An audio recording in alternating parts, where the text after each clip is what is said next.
Hello dear students, welcome to the Gateway Classes. My name is Gulshan Kumar और मैं आपको पढ़ा रहा हूं इंजीनियरिंग मैथमेटिक्स 1।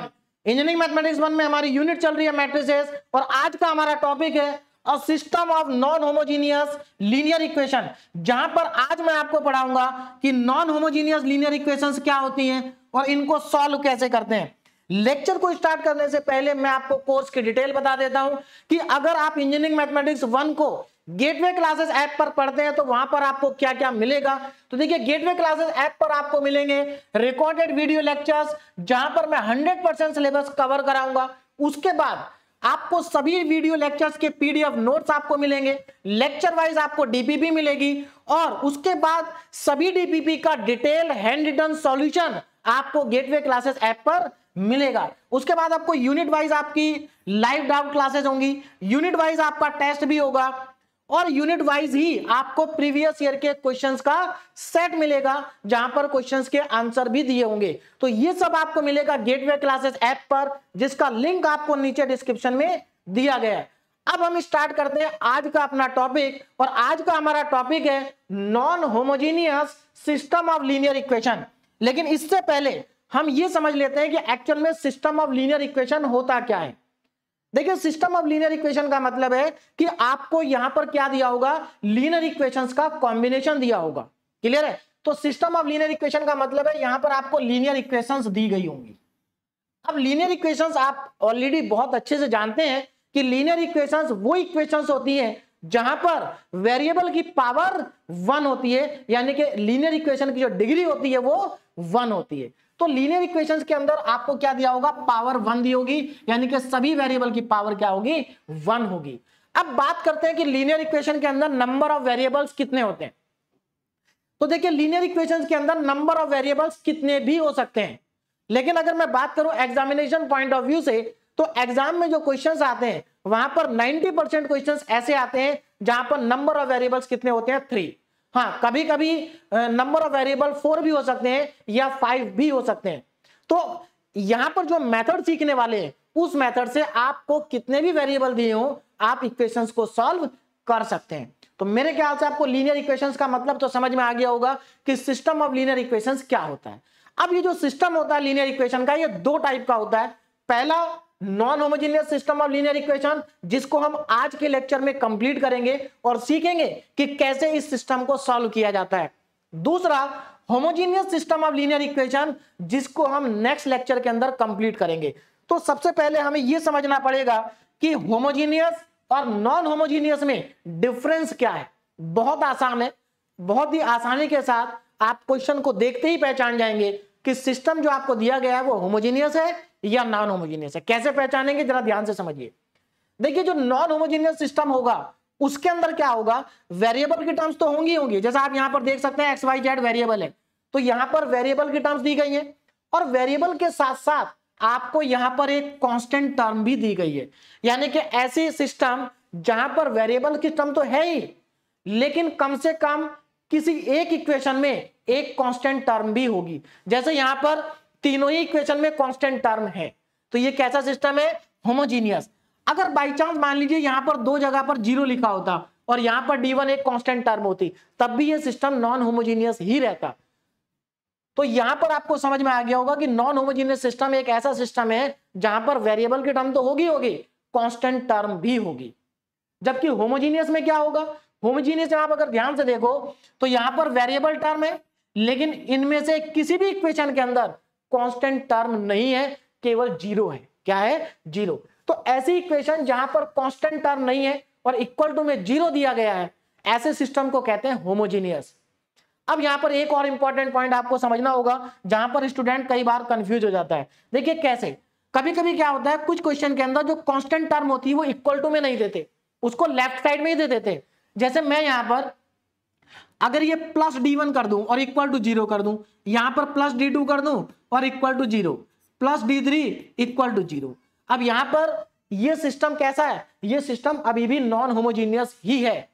देखिए, इक्वल टू में 0 देखकर ये नहीं समझ लेना है कि वो सिस्टम होमोजीनियस है। आपको ये चेक करना पड़ेगा कि कहीं कांस्टेंट टर्म लेफ्ट में तो नहीं दी गई, क्योंकि कांस्टेंट टर्म राइट में भी दे सकते हैं और लेफ्ट में भी दे सकते हैं। तो अगर कांस्टेंट टर्म लेफ्ट में है तब भी वो सिस्टम नॉन होमोजीनियस ही कहलाएगा। तो ये आपको ध्यान रखना है। अब हम बात करते हैं कि इस सिस्टम को सॉल्व कैसे करते हैं। तो आज हम सीखेंगे कि non homogeneous system of linear equations को कैसे सॉल्व करते हैं और यहां से किस तरीके से वेरिएबल की वैल्यू को कैलकुलेट करते हैं। उसके बाद नेक्स्ट लेक्चर में इस सिस्टम को सॉल्व करना सीखेंगे। अब ये जो टॉपिक है बहुत ज्यादा इंपॉर्टेंट टॉपिक है। इस टॉपिक को आप क्लास 12th में पढ़ चुके हैं ऑलरेडी। सभी स्टूडेंट बहुत अच्छे से इसको पढ़े होंगे, क्योंकि क्लास 12th में भी ये टॉपिक बहुत ज्यादा इंपॉर्टेंट होता है और जनरली यहां से हर साल बोर्ड एग्जाम में एक क्वेश्चन पूछा जाता है। यहां पर बीटेक के अंदर भी ये बहुत ज्यादा इंपॉर्टेंट है और हर साल यहां से एक लॉन्ग क्वेश्चन आता ही है। तो अब यहां पर जरा एक चीज को ध्यान से समझ लीजिए। बहुत सारे स्टूडेंट को यहां पर अब हो जाएगा कि सर हमने जैसे क्लास 12th में सॉल्व किए थे क्वेश्चन, क्या हम यहां पर भी वैसे ही कर सकते हैं? तो मैं आपको बता देता हूं कि जिस मेथड से आपने क्लास 12th में किए थे, यहां पर हम उस मेथड से इनको सॉल्व नहीं करेंगे। यहां पर अब हम नया मेथड यूज करेंगे रैंक का। देखिए क्लास 12th में आपने रैंक वाला टॉपिक नहीं पढ़ा था, इसलिए क्लास 12th के अंदर आप रैंक वाले मेथड से इक्वेशन को सॉल्व नहीं करते थे। लेकिन क्योंकि अब आप रैंक वाला मेथड पढ़ चुके हैं, तो यहां पर हमारा जो इक्वेशन को सॉल्व करने का मेथड होगा वो रैंक के ऊपर बेस्ड होगा। कैसे सॉल्व करेंगे ये सब मैं आपको समझाऊंगा। पहले कुछ बेसिक बातें समझ लेते हैं जो आपको ऑलरेडी पता है। ये जो सिस्टम दिया नॉन होमोजीनियस इक्वेशन का, इसको सबसे पहले मैट्रिक्स की फॉर्म में लिखते हैं। तो देखिए मैट्रिक्स फॉर्म में कैसे लिखा जाएगा, इन मैट्रिक्स फॉर्म। तो ध्यान दीजिए, इन मैट्रिक्स फॉर्म। इस सिस्टम को अगर मुझे मैट्रिक्स की फॉर्म में लिखना हो तो मैं कैसे लिखूंगा? तो अब इधर ध्यान से देखेंगे, बहुत आसान है मैट्रिक्स फॉर्म में लिखना। आपको क्या करना होता है, सबसे पहले एक मैट्रिक्स बनाएंगे और मैट्रिक्स का जो पहला कॉलम होगा वो एक्स के कोफिशिएंट होंगे, यानी कि यहां पर आएगा A1, A2 और A3। ये फर्स्ट कॉलम हो गया। एक्स के कोफिशिएंट से फर्स्ट कॉलम बनेगा, वाई के कोफिशिएंट से सेकंड कॉलम बनेगा, B1, B2 और B3। उसके बाद थर्ड कॉलम बनेगा जेड के कोफिशिएंट से, तो यहां पर आ जाएगा C1, C2, C3। देखिए अगर किसी इक्वेशन में मान लीजिए जेड की टर्म नहीं है, तो इसका मतलब जहां पर जेड की टर्म नहीं है वहां पर जेड का कोफिशिएंट आप 0 लिखेंगे, है ना। तो इस तरीके से आपको ध्यान रखना है। तो ये हमारे पास क्या होगी, इस मैट्रिक्स को हम कहते हैं कोफिशिएंट मैट्रिक्स। क्यों? क्योंकि ये जो मैट्रिक्स बनी है ये एक्स, वाई और जेड के कोफिशिएंट से बनी है। उसके बाद यहां पर हम लिखेंगे एक्स मैट्रिक्स, यानी कि वेरिएबल की मैट्रिक्स को हम यहां पर लिखेंगे। कितने वेरिएबल है? 3 है, एक्स, वाई और जेड। तो इसको आप एक कॉलम में लिख देंगे, ये कॉलम मैट्रिक्स हो जाएगी x, y and z, x, y and z. उसके बाद इक्वल टू में आएगा कांस्टेंट मैट्रिक्स, यानी कि जो तीनों कांस्टेंट टर्म दी हैं इनकी एक मैट्रिक्स बनाएंगे, कॉलम मैट्रिक्स, और इक्वल टू में लिख देंगे। तो ये होता है हमारा representation in the form of matrix. देखिए ऐसा क्यों लिखा हमने, अगर आप यहां पर ध्यान दें तो अगर मैं इन दोनों मैट्रिक्स को मल्टीप्लाई कर दूं, देखो A1 इंटू एक्स ये टर्म आ जाएगी, B1y ये आ जाएगी और C1z ये टर्म आ जाएगी और इक्वल टू में D1 आ जाएगा। यानी कि इस सिस्टम को हम मैट्रिक्स के फॉर्म में ऐसे लिख सकते हैं, क्योंकि इसमें और इसमें केवल लिखने का अंतर है, बाकी अगर आप देखेंगे मैथमेटिकली कोई डिफरेंस नहीं है। बात समझ में आ गई? अब मैं आपको थोड़ा सा बताता हूं कि एक्चुअल में यहां पर ये जो हमारी मैट्रिक्स मैंने यहां पर लिखी है ना, इनका मतलब क्या है। अब यहां पर थोड़ा सा और समझ लेते हैं। देखिए ये जो पहली वाली मैट्रिक्स है जिसको मैं कोफिशिएंट मैट्रिक्स बोल रहा हूं, इस मैट्रिक्स को हम रिप्रेजेंट करते हैं कैपिटल ए से। किससे रिप्रेजेंट करते हैं? कैपिटल ए से। और ये जो वेरिएबल की मैट्रिक्स है इसको हम रिप्रेजेंट करते हैं कैपिटल एक्स से, इक्वल टू। और ये जो कांस्टेंट टर्म की मैट्रिक्स है इसको हम रिप्रेजेंट करते हैं कैपिटल बी से। किससे रिप्रेजेंट किया जाता है? कैपिटल बी से। तो ये होता है मैट्रिक्स का representation Ax equal to B. अब मैं थोड़ा सा आपको बताता हूं कि आप क्लास 12th में कैसे सॉल्व करते थे और उसके बाद मैं आपको बताऊंगा कि यहां पर हम कैसे सॉल्व करेंगे। देखिए आप क्लास 12th में क्या करते थे, ध्यान दीजिए। ये जो हमारे पास इक्वेशन है, अगर मैं इस इक्वेशन को दोनों तरफ A इनवर्स से मल्टीप्लाई कर दूं, A इनवर्स से क्या कर दूं? मल्टीप्लाई, तो ये ऐसे बन जाएगा A inverse into A equal to A inverse into B। उसके बाद यहां पर आपको मालूम है A इनवर्स इंटू A क्या होता है? I होता है, आइडेंटिटी मैट्रिक्स। तो I into X equal to A inverse B। और अगर आप I को किसी भी मैट्रिक्स में मल्टीप्लाई करेंगे तो वापस वही मैट्रिक्स आएगी, ये भी आप अच्छे से जानते हैं। तो यहां से हमें क्या मिल जाएगा? X is equal to A inverse B। और इसी फॉर्मूले का यूज करके आप क्लास 12 में अपने सभी क्वेश्चंस को क्या करते थे, सॉल्व करते थे। लेकिन यहां पर हम ऐसा नहीं करेंगे, ठीक है ना। अब यहां पर जरा ध्यान से समझिए। अब बहुत सारे स्टूडेंट को कंफ्यूजन हो रहा होगा, सर अगर हम इस मेथड से कर देंगे तो क्या हमारे मार्क्स कटेंगे? देखिए डिपेंड करता है टीचर के ऊपर, कट भी सकते हैं, क्योंकि एक्चुअल में आप देखिए जब इस मेथड से सॉल्व करेंगे तो यहां पर सॉल्व करने के भी दो तरीके आ जाएंगे आपके पास। देखो यहां पर ए इनवर्स आ रहा है, क्या आ रहा है, ए इनवर्स।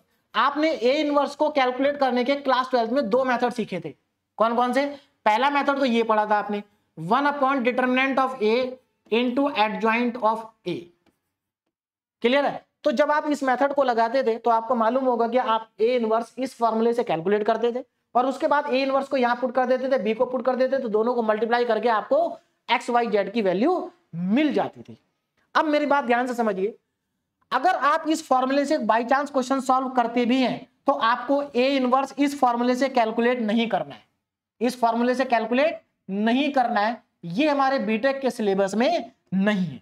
बात समझ में आ रही है ना, इस मेथड से नहीं करना। तो अगर आपको ये मेथड लगाना है तो आप ए इनवर्स को एलिमेंट्री ट्रांसफॉर्मेशन से कैलकुलेट कर सकते हैं, क्योंकि इस यूनिट का पहला ही टॉपिक था हमारा inverse of a matrix by elementary transformation, जिसको मैं आपको डिटेल में पढ़ा चुका हूं।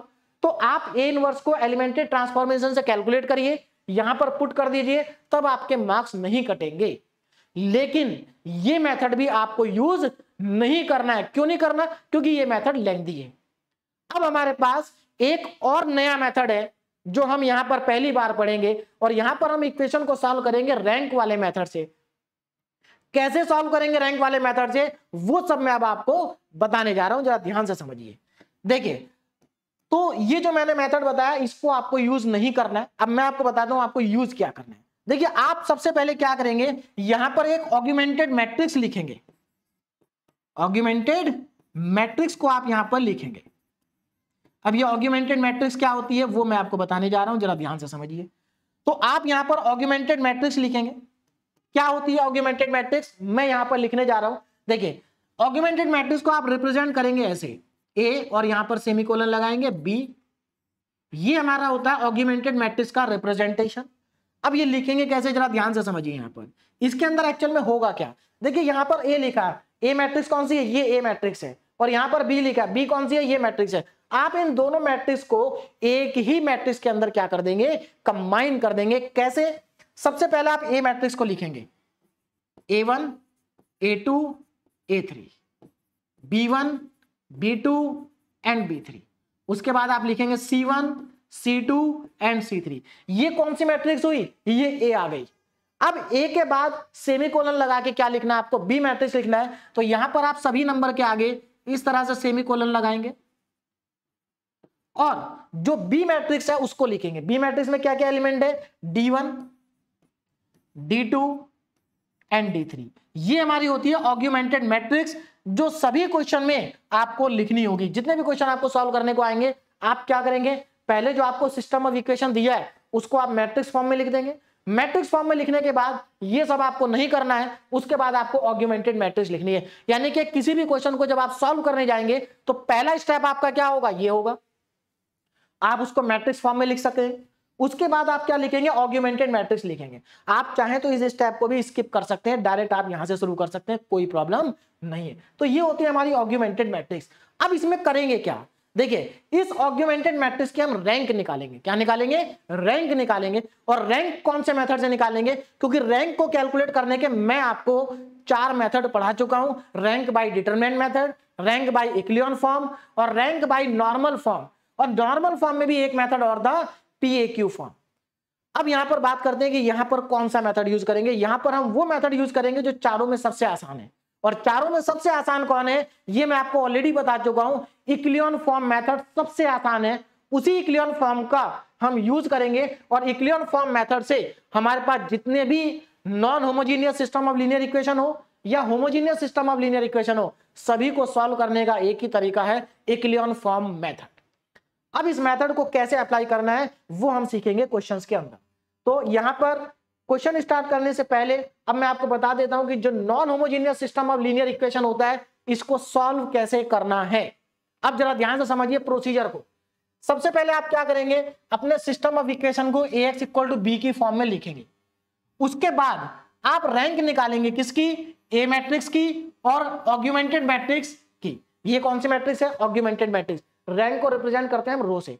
तो आपको क्या करना है, ए की रैंक भी निकालनी है और ऑग्यूमेंटेड मैट्रिक्स की रैंक भी निकालनी है। अब कुछ स्टूडेंट को लगेगा कि क्या सर ये रैंक 2 बार निकालेंगे, 2 बार आप नहीं निकालेंगे। देखिए यहां पर इस ऑग्यूमेंटेड मैट्रिक्स के अंदर मैट्रिक्स ए भी आ चुकी है, देखो ये इतना इतना पार्ट क्या मैट्रिक्स ए, और ये पूरी मैट्रिक्स क्या है, ऑग्यूमेंटेड है। तो आप क्या करेंगे, आप इस मैट्रिक्स की रैंक निकालेंगे, ऑग्यूमेंटेड मैट्रिक्स की क्या करेंगे, रैंक निकालेंगे इक्विलिब्रियम फॉर्म से, और यहीं से आपको पता चल जाएगा कि ए की रैंक क्या है और ऑग्यूमेंटेड मैट्रिक्स की रैंक क्या है। यानी कि एक ही बार रैंक निकालेंगे और वहीं से आपको ए की रैंक भी पता चल जाएगी और ऑग्यूमेंटेड मैट्रिक्स की रैंक भी आपको वहीं से क्या होगा, पता चल जाएगी। अब थोड़ा सा आगे बढ़ते हैं। जब आप इन दोनों की रैंक को कैलकुलेट कर लेंगे तो अब जरा ध्यान से समझिए, अगर मैट्रिक्स ए की रैंक और ऑग्यूमेंटेड मैट्रिक्स की रैंक अगर इक्वल नहीं आई, मान लीजिए ए की रैंक आ गई 2 और इसकी रैंक आ गई 3, तो दोनों रैंक अलग अलग है। तो अगर ए की रैंक और ऑग्यूमेंटेड मैट्रिक्स की रैंक अगर इक्वल नहीं है तो आप कहेंगे कि आपका जो सिस्टम है वो इनकंसिस्टेंट है, उसका कोई सॉल्यूशन नहीं है। देखिए जो हमारा सिस्टम लीनियर इक्वेशन का सिस्टम होता है वो 2 टाइप से हो सकता है, कंसिस्टेंट और इनकंसिस्टेंट। कंसिस्टेंट सिस्टम का मतलब है ऐसा सिस्टम जिसका सॉल्यूशन है, और इनकंसिस्टेंट सिस्टम का मतलब है ऐसा सिस्टम जिसका सॉल्यूशन नहीं है। तो यहां पर जरा ध्यान से समझिए, अगर रैंक इक्वल नहीं आई तो आप कहेंगे कि जो सिस्टम है वो इनकंसिस्टेंट है और इसका कोई सॉल्यूशन नहीं है। उसके बाद मैं आपको इसके ऊपर बेस्ड एक क्वेश्चन कराऊंगा तो बहुत अच्छे से आपको क्लियर हो जाएगा कि कब हमारा सिस्टम इनकंसिस्टेंट होता है।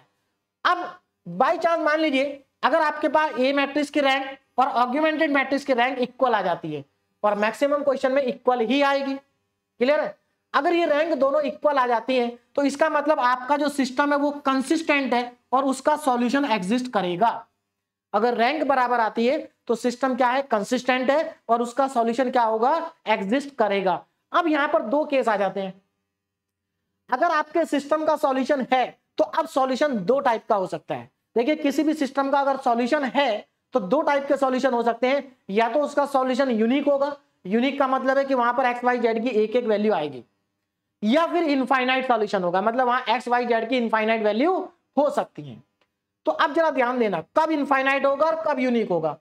देखिए ए मैट्रिक्स की रैंक और ऑग्यूमेंटेड मैट्रिक्स की रैंक इक्वल है। अगर ये रैंक मान लीजिए कितनी आ जाती है, 3 आ जाती है। कितनी रैंक आ जाती है, 3। और आपको जो सिस्टम दिया गया है उसके अंदर जो नंबर ऑफ अननोन है यानी कि नंबर ऑफ वेरिएबल है वो भी 3 है। तो इसका मतलब आपके सिस्टम का जो सॉल्यूशन होगा वो यूनिक होगा। तो मेरे ख्याल से आपको समझ में आ गया होगा यूनिक सॉल्यूशन कब होगा। देखिए यूनिक सॉल्यूशन तब होगा जब ए की रैंक, ऑग्यूमेंटेड मैट्रिक्स की रैंक और नंबर ऑफ वेरिएबल तीनों बराबर आ जाए तो यूनिक सॉल्यूशन होगा। अब बात करते हैं कि इनफाइनाइट कब होगा। देखिए अगर आपके पास रैंक तो बराबर होगी, क्योंकि सॉल्यूशन तभी आएगा जब रैंक बराबर होगी।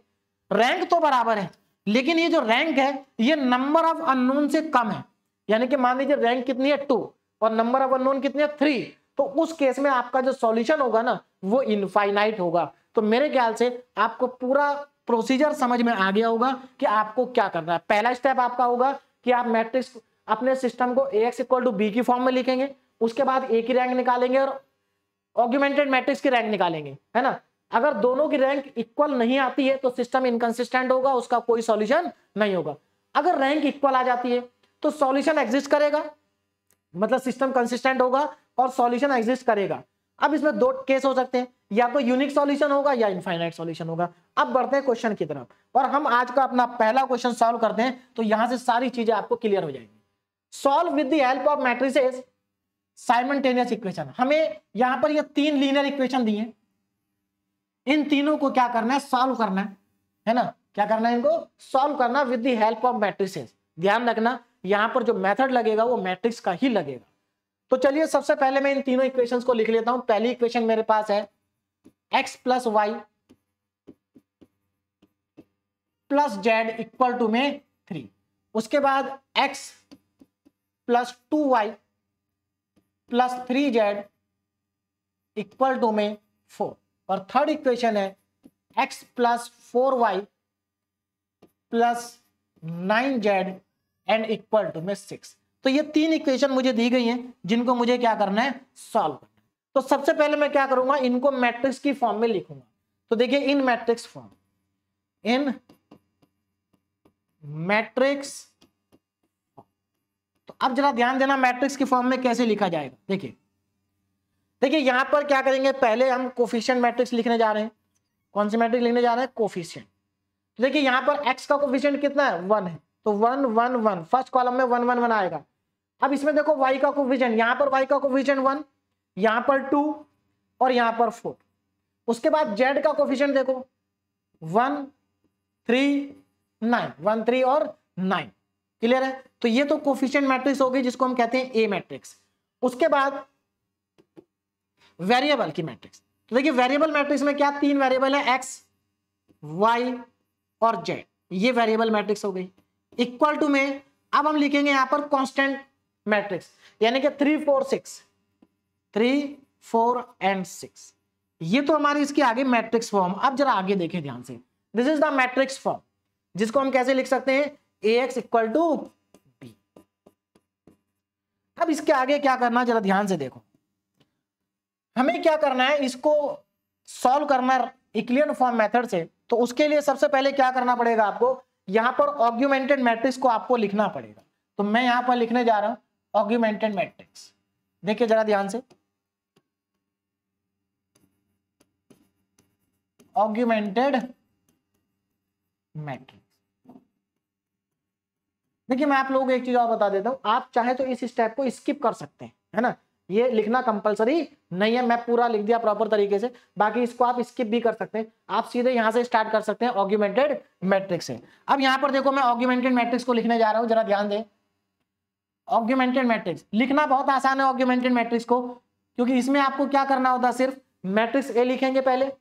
तो मैट्रिक्स ए में क्या क्या एलिमेंट है, 1 1 1, उसके बाद 1 2 4 1 3 और 9, ये तो मैट्रिक्स ए आ गई। अब आपको यहां पर सेमीकोलन लगाएंगे और मैट्रिक्स बी को लिख देंगे यहीं पर, तो ये हमारी क्या हो जाएगी, ऑग्यूमेंटेड मैट्रिक्स हो जाएगी। तो यहां पर आएगा 3 4 एंड 6, ये मेरे पास आ गई ऑग्यूमेंटेड मैट्रिक्स। अब इसको ऑग्यूमेंटेड मैट्रिक्स को रिप्रेजेंट कैसे करते हैं, अब इसको मैं यहां पर लिख देता हूं। एक्चुअल में ये आपको लेफ्ट में लिखना है, मैं लेफ्ट में लिखना भूल गया हूं, आप इसको लेफ्ट में लिखेंगे ए सेमीकोलन बी। तो ये क्या हमारी ऑग्यूमेंटेड मैट्रिक्स आ गई। ठीक, अब आगे बढ़ते हैं। देखिए अब आपको करना क्या है, एक्चुअल में आपको इस ऑग्यूमेंटेड मैट्रिक्स की रैंक कैलकुलेट करनी है। क्या करना है, रैंक को कैलकुलेट करना है। कैसे करेंगे, अब जरा ध्यान से समझिए। और यहां पर कौन से मेथड से रैंक निकालेंगे, यूक्लिडियन फॉर्म से। तो यूक्लिडियन फॉर्म में आपको याद होगा हम केवल और केवल एलिमेंट्री रो ट्रांसफॉर्मेशन अप्लाई करते हैं। Elementary row transformation, elementary column transformation, ये बहुत डिटेल में मैं आपको पढ़ा चुका हूं और बहुत बार हम इसका यूज भी कर चुके हैं। तो यहां पर आपको यूक्लिडियन फॉर्म से इसकी रैंक निकालनी है।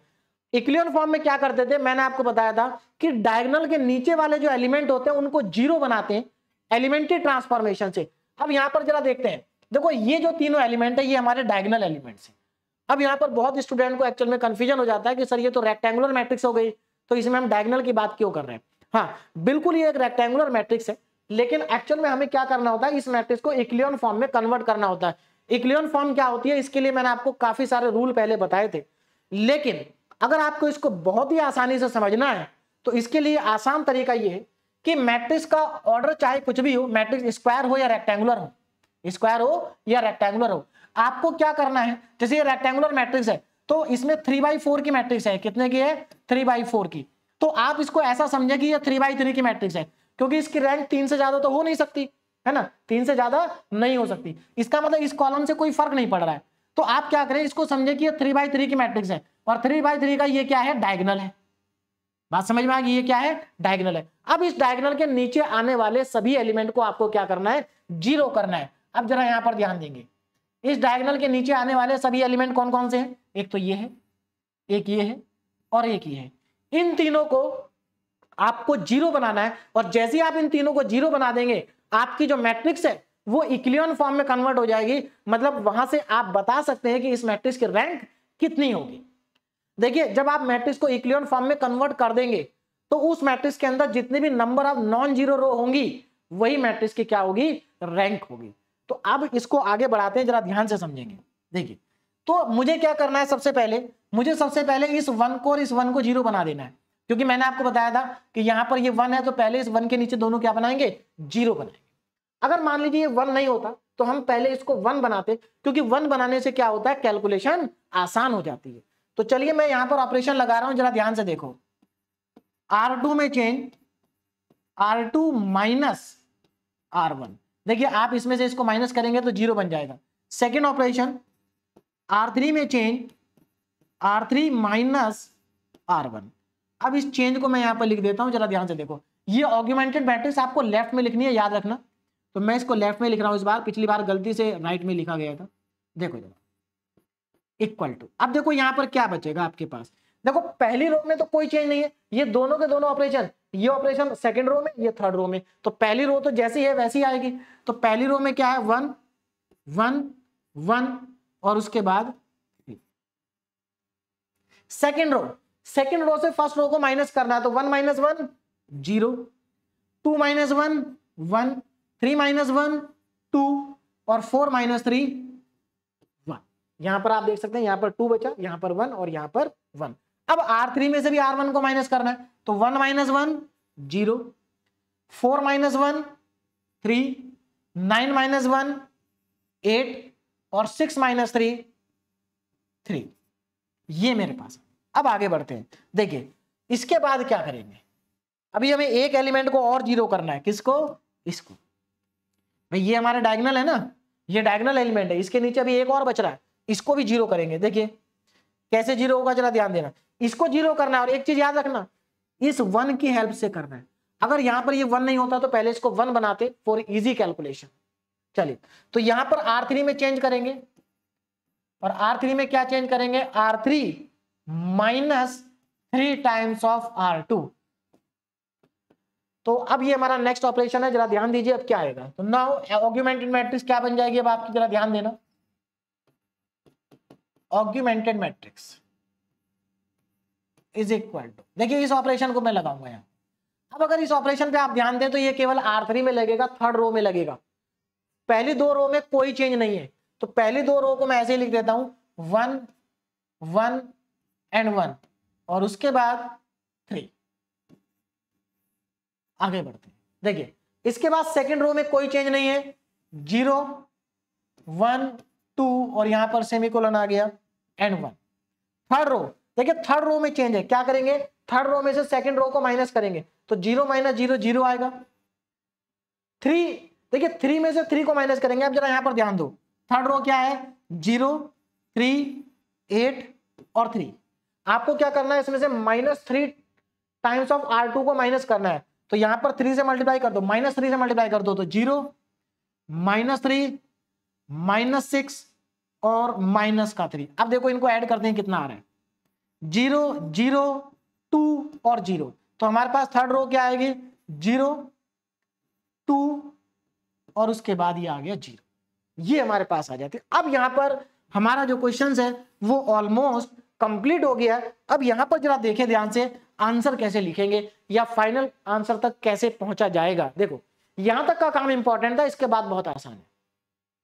देखिए यहां पर अगर आप देखें तो डायगोनल के नीचे वाले सभी एलिमेंट क्या हो गए, 0 हो गए। इसका मतलब ये जो मैट्रिक्स है हमारी, अब ये इक्लियन फॉर्म में आ चुकी है। मैंने आपको बताया था डायगोनल के नीचे वाले एलिमेंट को 0 कर दो, मैट्रिक्स अपने आप ही इक्लियन फॉर्म में आ जाएगी। तो यहां पर ये मैट्रिक्स हमारी इक्लियन फॉर्म में आ चुकी है। अब यहां पर जरा ध्यान से देखो, इस मैट्रिक्स के अंदर रैंक क्या है। देखो अगर मैं आपसे पूछूं कि मैट्रिक्स ए की रैंक क्या है और ऑग्यूमेंटेड मैट्रिक्स की रैंक क्या है, तो जरा ध्यान से देख के बताओ कितनी होगी। देखो अगर आप ध्यान से देखें तो इतना इतना पार्ट जो है वो मैट्रिक्स ए का है, और पूरी की पूरी जो मैट्रिक्स है वो ऑग्यूमेंटेड है। तो अगर मैं आपसे पूछूं कि ये जो 3x3 की मैट्रिक्स आपको दिखाई दे रही है, मैट्रिक्स ए, इसकी रैंक कितनी है, तो आप अगर देखिए, अब उस कॉलम को भूल जाइए। जब आप ए की रैंक लिख रहे हैं तो आखिरी वाले कॉलम को भूल जाइए, क्योंकि वो बी मैट्रिक्स का कॉलम था। आपको केवल इतने पार्ट में देखना है। तो इतने पार्ट में अगर आप देख रहे हैं तो नंबर ऑफ नॉन जीरो रो देखो कितनी है, ये भी नॉन जीरो है, ये भी नॉन जीरो रो है और ये भी नॉन जीरो, क्योंकि मैंने आपको बताया था अगर रो के अंदर एक भी नंबर अगर नॉन जीरो है तो वो रो नॉन जीरो होगी। तो ये रो हमारी नॉन जीरो है, इसका मतलब तीनों ही रो नॉन जीरो है। तो इस मैट्रिक्स की रैंक हो गई 3। अब बात करते हैं कि ऑग्यूमेंटेड मैट्रिक्स की रैंक कितनी होगी। ऑग्यूमेंटेड मतलब ये पूरी की पूरी मैट्रिक्स की रैंक कितनी होगी। देखो सीधी सी बात है, यहां पर ये रो भी नॉन जीरो है, ये भी नॉन जीरो है और ये भी नॉन जीरो है, क्योंकि ये 2 ऑग्यूमेंटेड का तो पार्ट है यही है भाई, ए का पार्ट भी है और ऑग्यूमेंटेड का पार्ट भी है, तो इसका मतलब ये भी रो क्या हो गई, नॉन जीरो। तो यहां पर इसकी रैंक कितनी आ गई, 3 आ गई। अब यहां पर जरा ध्यान दीजिए, ए की रैंक कितनी है, ए की रैंक देखिए, ए की रैंक है 3 और ऑग्यूमेंटेड मैट्रिक्स की रैंक कितनी है, ये भी 3 है। इसका मतलब दोनों की रैंक क्या हो गई, बराबर हो गई। दोनों की रैंक क्या है, बराबर है। और देखिए दोनों की रैंक कितनी है, 3 है, 3। और अगर आप यहां पर ध्यान दें तो यहां पर इसमें वेरिएबल कितने हैं, नंबर ऑफ अननोन कितने हैं, 3 है। इसका मतलब ए की रैंक, ऑग्यूमेंटेड मैट्रिक्स की रैंक और नंबर ऑफ वेरिएबल तीनों क्या है, बराबर है। तो यहां पर आप लिखेंगे नंबर ऑफ अननोन्स, अननोन्स या वेरिएबल भी आप लिख सकते हैं। तो इसका मतलब ये सब बराबर हो गए, क्या हो गए, ये सब इक्वल हो गए। तो इसका मतलब ये है कि जो हमारा जो गिवन सिस्टम है इसका सॉल्यूशन कैसा है, यूनिक है। क्यों, क्योंकि आपको मैं अभी बता चुका हूं कि अगर आप ए की रैंक निकालेंगे और ऑग्यूमेंटेड की रैंक निकालेंगे, अगर दोनों की रैंक बराबर आ जाती है तो इसका मतलब सिस्टम का सॉल्यूशन होगा, सिस्टम आपका कंसिस्टेंट होगा और उसका सॉल्यूशन एग्जिस्ट करेगा। ठीक। दूसरी बात, अगर ये रैंक नंबर ऑफ अननोन के इक्वल आती है तो आपका यूनिक सॉल्यूशन होगा, अगर कम आती है तो आपका इनफाइनाइट सॉल्यूशन होगा। लेकिन यहां पर आपकी जो रैंक है वो नंबर ऑफ अननोन के इक्वल आ रही है, इसका मतलब इस सिस्टम का जो सॉल्यूशन होगा वो कैसा होगा, यूनिक होगा। तो अब मैं यहां पर लिखूंगा the given system of equation has unique solution. देखिए the given system of equation, the given system of equation is consistent. कैसा सिस्टम है, कंसिस्टेंट है and has a unique solution.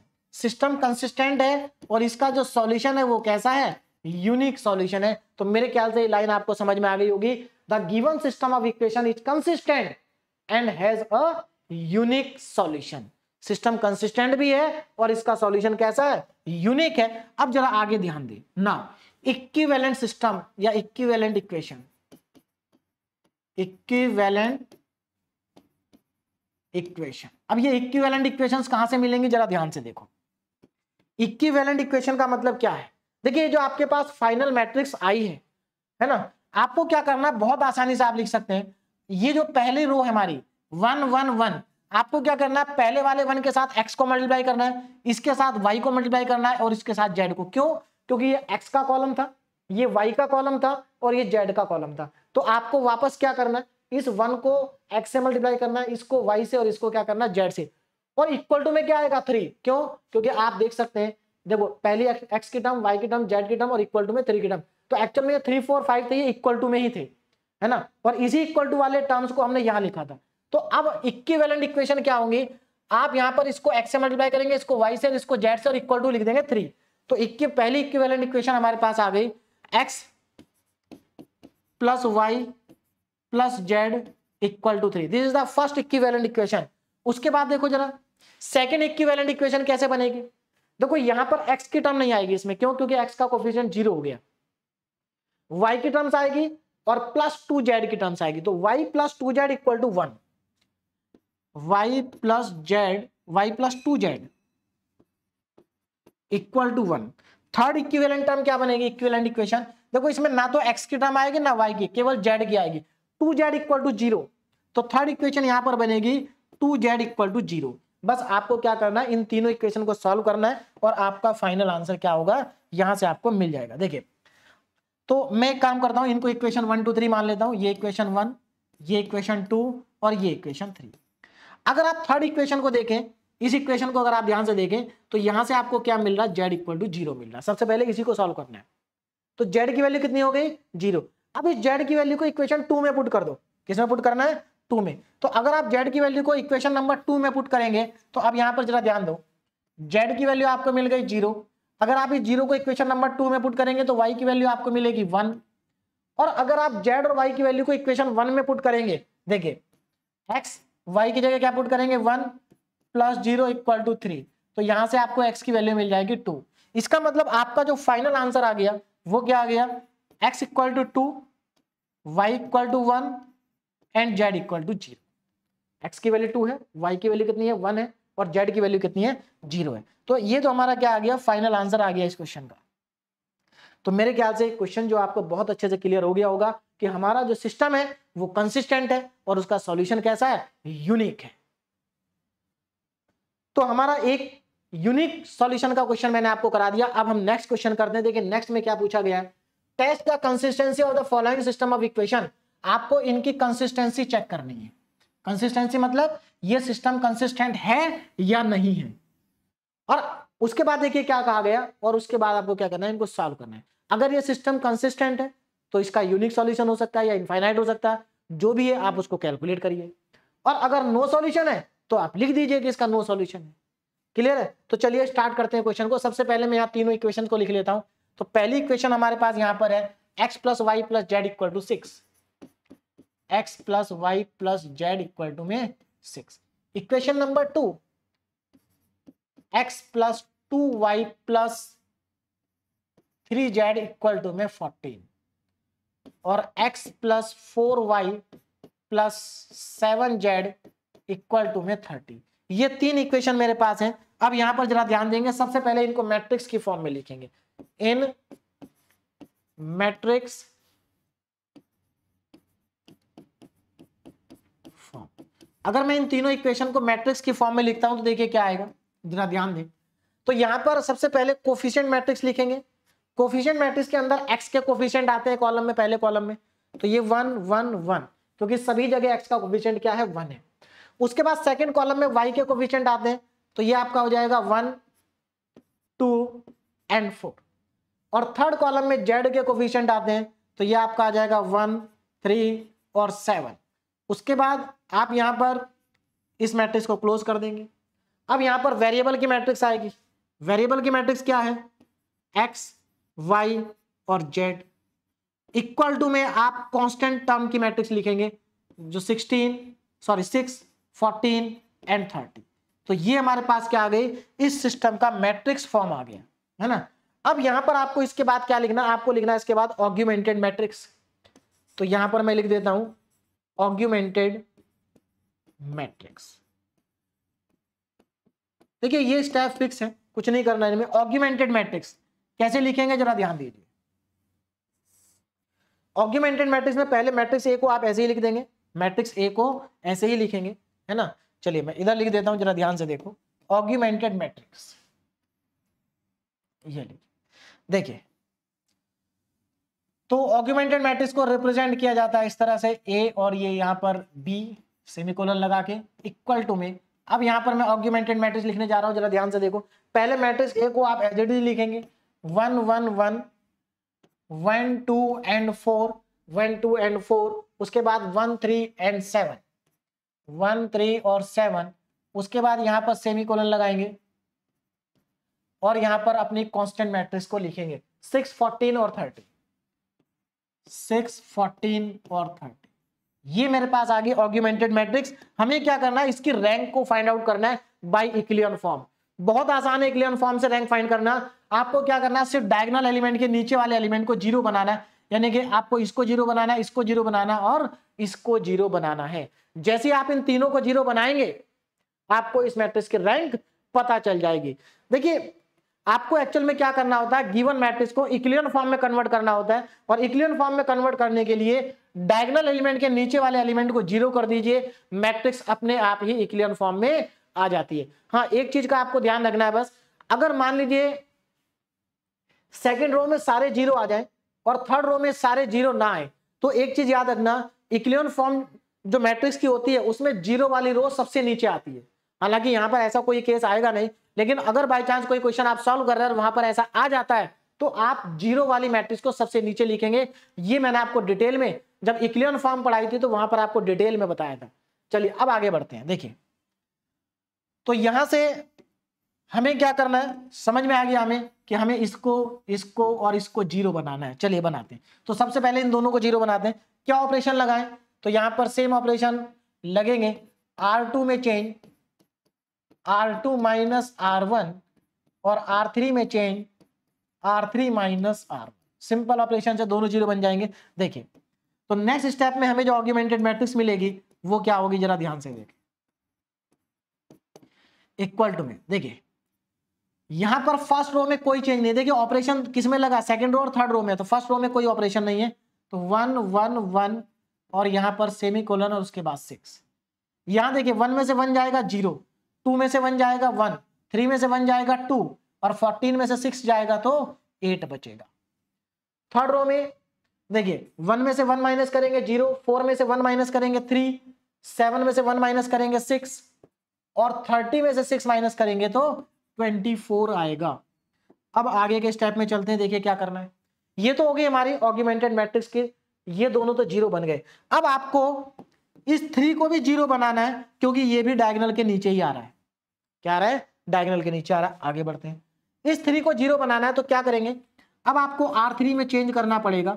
R3 minus, देखिए आपको इस R3 में से क्या माइनस करें कि हमारा जीरो बन जाए, 3 माइनस करेंगे तो एक काम करो, इस 1 को 3 से पहले मल्टीप्लाई कर दो। देखिए एक चीज का ध्यान रखना, इस 1 के हेल्प से जीरो नहीं बनाना आपको, इस 1 के हेल्प से जीरो बनाना है, क्योंकि अगर आप इसके हेल्प से जीरो बनाएंगे तो आपका क्वेश्चन गलत हो जाएगा, क्योंकि यहां पर ये जीरो हट जाएगा। मैं आपको ऑलरेडी बता चुका हूं कि जिस जीरो को आपने बनाया है अगले ऑपरेशन में वो जीरो हटना नहीं चाहिए। अगर वो अगले ऑपरेशन में जीरो हट रहा है इसका मतलब आपने गलत ऑपरेशन लगाया है।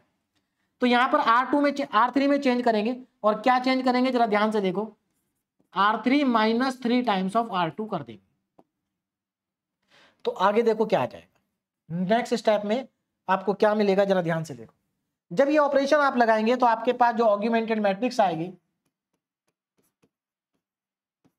देखिए ऑग्यूमेंटेड मैट्रिक्स में क्या बचेगा, जरा ध्यान से देखो। पहली दो रो में कोई चेंज नहीं है तो 1 1 1 और यहां पर सेमीकोलन एंड 6, 0 1 2 0 1 2 और 8। और उसके बाद देखो लास्ट में R3 में से माइनस करना है ना, तो पहले मैं R3 रो को लिख लेता हूं, 0 3 6 और 24। अब मुझे क्या करना है, R2 को -3 से मल्टीप्लाई करके इसमें ऐड कर देना है, तो इसको मैं -3 से मल्टीप्लाई करूंगा। देखिए इस ऑपरेशन को हम ऐसे भी लिख सकते हैं, मैं पहले ऐसे ही लिखता था तो आपको कंफ्यूजन नहीं होना चाहिए। कैसे लिख सकते हैं, देखो R3 में चेंज R3 प्लस माइनस का 3 टाइम्स ऑफ R2, ऐसे थोड़ा कैलकुलेशन गलत नहीं होती है ना, बाकी आप वैसे भी लिख सकते हैं पर इससे कैलकुलेशन थोड़ा सा क्या हो जाती है, आसान हो जाती है। तो R2 को -3 से मल्टीप्लाई करो, 0 -3 -6 और ये आ जाएगा आपका माइनस का 24। देखो ध्यान से देखो, -3 से इसको मल्टीप्लाई करोगे, 0 -3 -6 और माइनस का 24। अब ऐड करो जरा, 0 0 0, ये सब जीरो आ गया, 0 0 0 एंड 0। अब यहां पर प्रॉब्लम क्या है, देखो जरा, अब इसको ध्यान से देखो कि यहां पर मैट्रिक्स की रैंक क्या आएगी, मैं रैंक लिखने जा रहा हूं, जरा ध्यान से देखना। तो अगर इसमें मैं पूछूं आपसे कि मैट्रिक्स ए की रैंक बताओ कितनी होगी, मैट्रिक्स ऑग्यूमेंटेड मैट्रिक्स की रैंक बताओ कितनी होगी, तो देखिए कितनी होगी, जरा लिखते हैं यहां पर ऑग्यूमेंटेड मैट्रिक्स। देखो अगर मैट्रिक्स ए की बात करूं तो मैट्रिक्स ए यहां से यहां तक है, ये मैट्रिक्स ए है।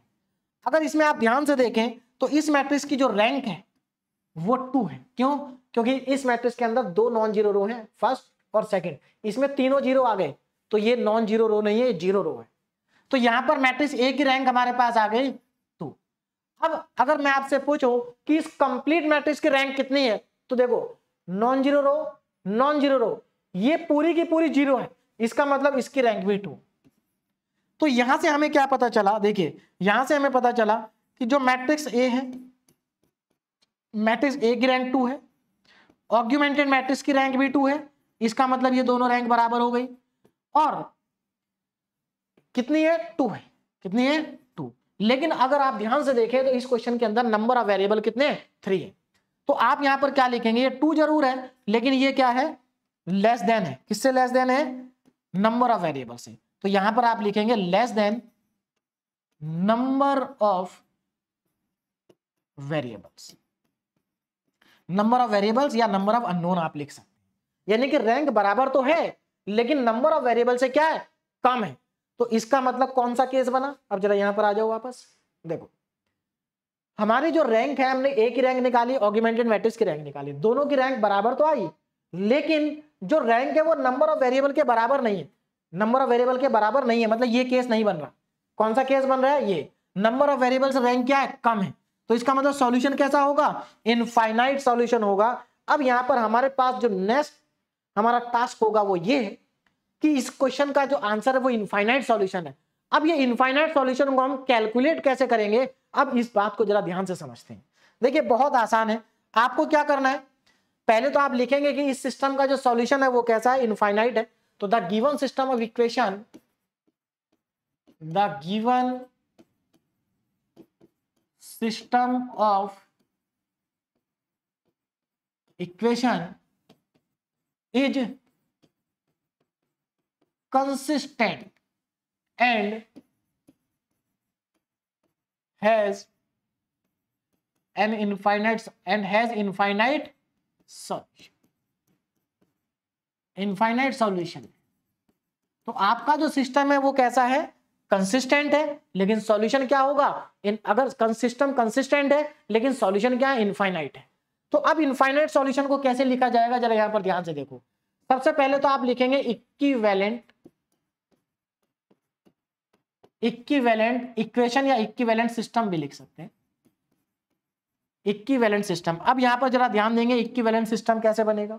देखो अब यहां पर पहली इक्वेशन बनेगी 1 1 1 है, तो x plus y plus z, x plus y plus z हमारे पास यहां पर आएगा। चलिए देखिए x plus y plus z मैं यहां पर लिखने जा रहा हूं, देखो ध्यान से। x plus y plus z equal to में, x plus y plus z equal to में कितना आएगा? 6, इक्वल टू में आया 6। दूसरी इक्विवेलेंट इक्वेशन क्या बनेगी? देखो यहां पर x की टर्म नहीं आएगी, y plus 2z equal to 8, y plus 2z equal to 8।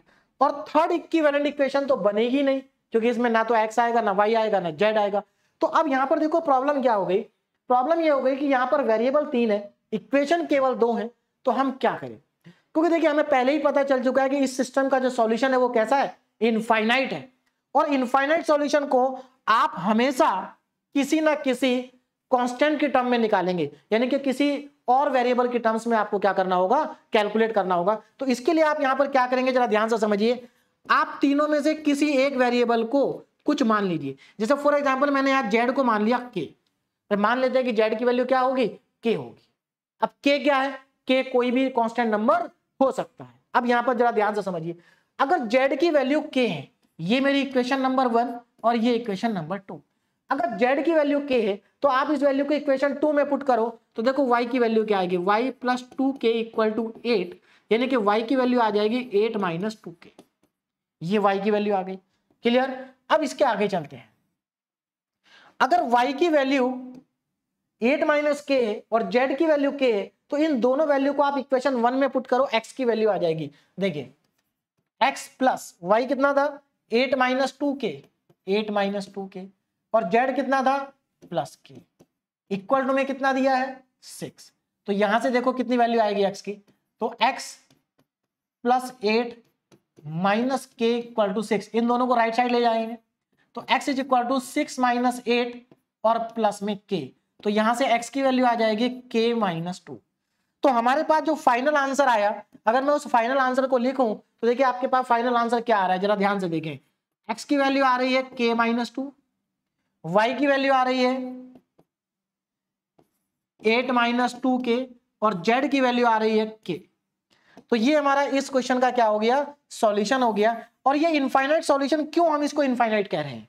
देखिए इनफाइनाइट इसलिए क्योंकि x की वैल्यू k के टर्म्स में, y की वैल्यू भी k के टर्म्स में, z की वैल्यू k के टर्म्स में, और k क्या? k कोई भी कांस्टेंट हो सकता है। तो इसका मतलब यहां पर x y z के इनफाइनाइट सॉल्यूशन होंगे। और इनफाइनाइट सॉल्यूशन को निकालने का यही तरीका होता है। देखिए इसमें और क्या हो सकता है, और इसमें यह भी हो सकता है, कभी कभी ऐसा हो सकता है कि ये सेकंड रो भी जीरो बन जाए। अब अगर सेकंड रो भी जीरो बनेगी तो इसका मतलब आपके पास तो एक ही इक्वेशन आएगी, ये भी नहीं आएगी। तो अब कैसे निकालेंगे इनफाइनाइट सॉल्यूशन? तो सॉल्यूशन तो तब भी इनफाइनाइट होगा ना, क्योंकि रैंक कम है नंबर ऑफ वेरिएबल से, रैंक 1 आ जाएगी। तो ऐसे केस में आपको 3 में से कम 2 वेरिएबल को कांस्टेंट मानना पड़ेगा। जैसे फॉर एग्जांपल यहां पर मैंने z को k माना था, लेकिन अगर ये एक ही इक्वेशन आती तो मैं क्या करता, y को k1 मान लेता और z को k2 मान लेता और y की जगह k1 और z की जगह k2 रख के यहां से x की वैल्यू फाइंड कर लेता और वही हमारा क्या होता, इनफाइनाइट सॉल्यूशन हो जाता।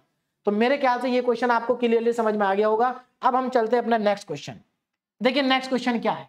नेक्स्ट क्वेश्चन में अगेन हमको 3 इक्वेशंस दी गई हैं so that the system of equation, देखिए यहां पर 3 इक्वेशन है, 1 2 और 3, और हमें ये शो करना है कि ये सिस्टम जो है कंसिस्टेंट नहीं है। तो ये तो आसान हो गया। अगर ये सिस्टम कंसिस्टेंट नहीं है इसका मतलब आपको रैंक निकालनी है और रैंक इक्वल नहीं आएगी क्योंकि बोला है कि कंसिस्टेंट नहीं है। तो चलिए स्टार्ट करते हैं। सबसे पहले तीनों इक्वेशन को लिख लेते हैं। x प्लस वाई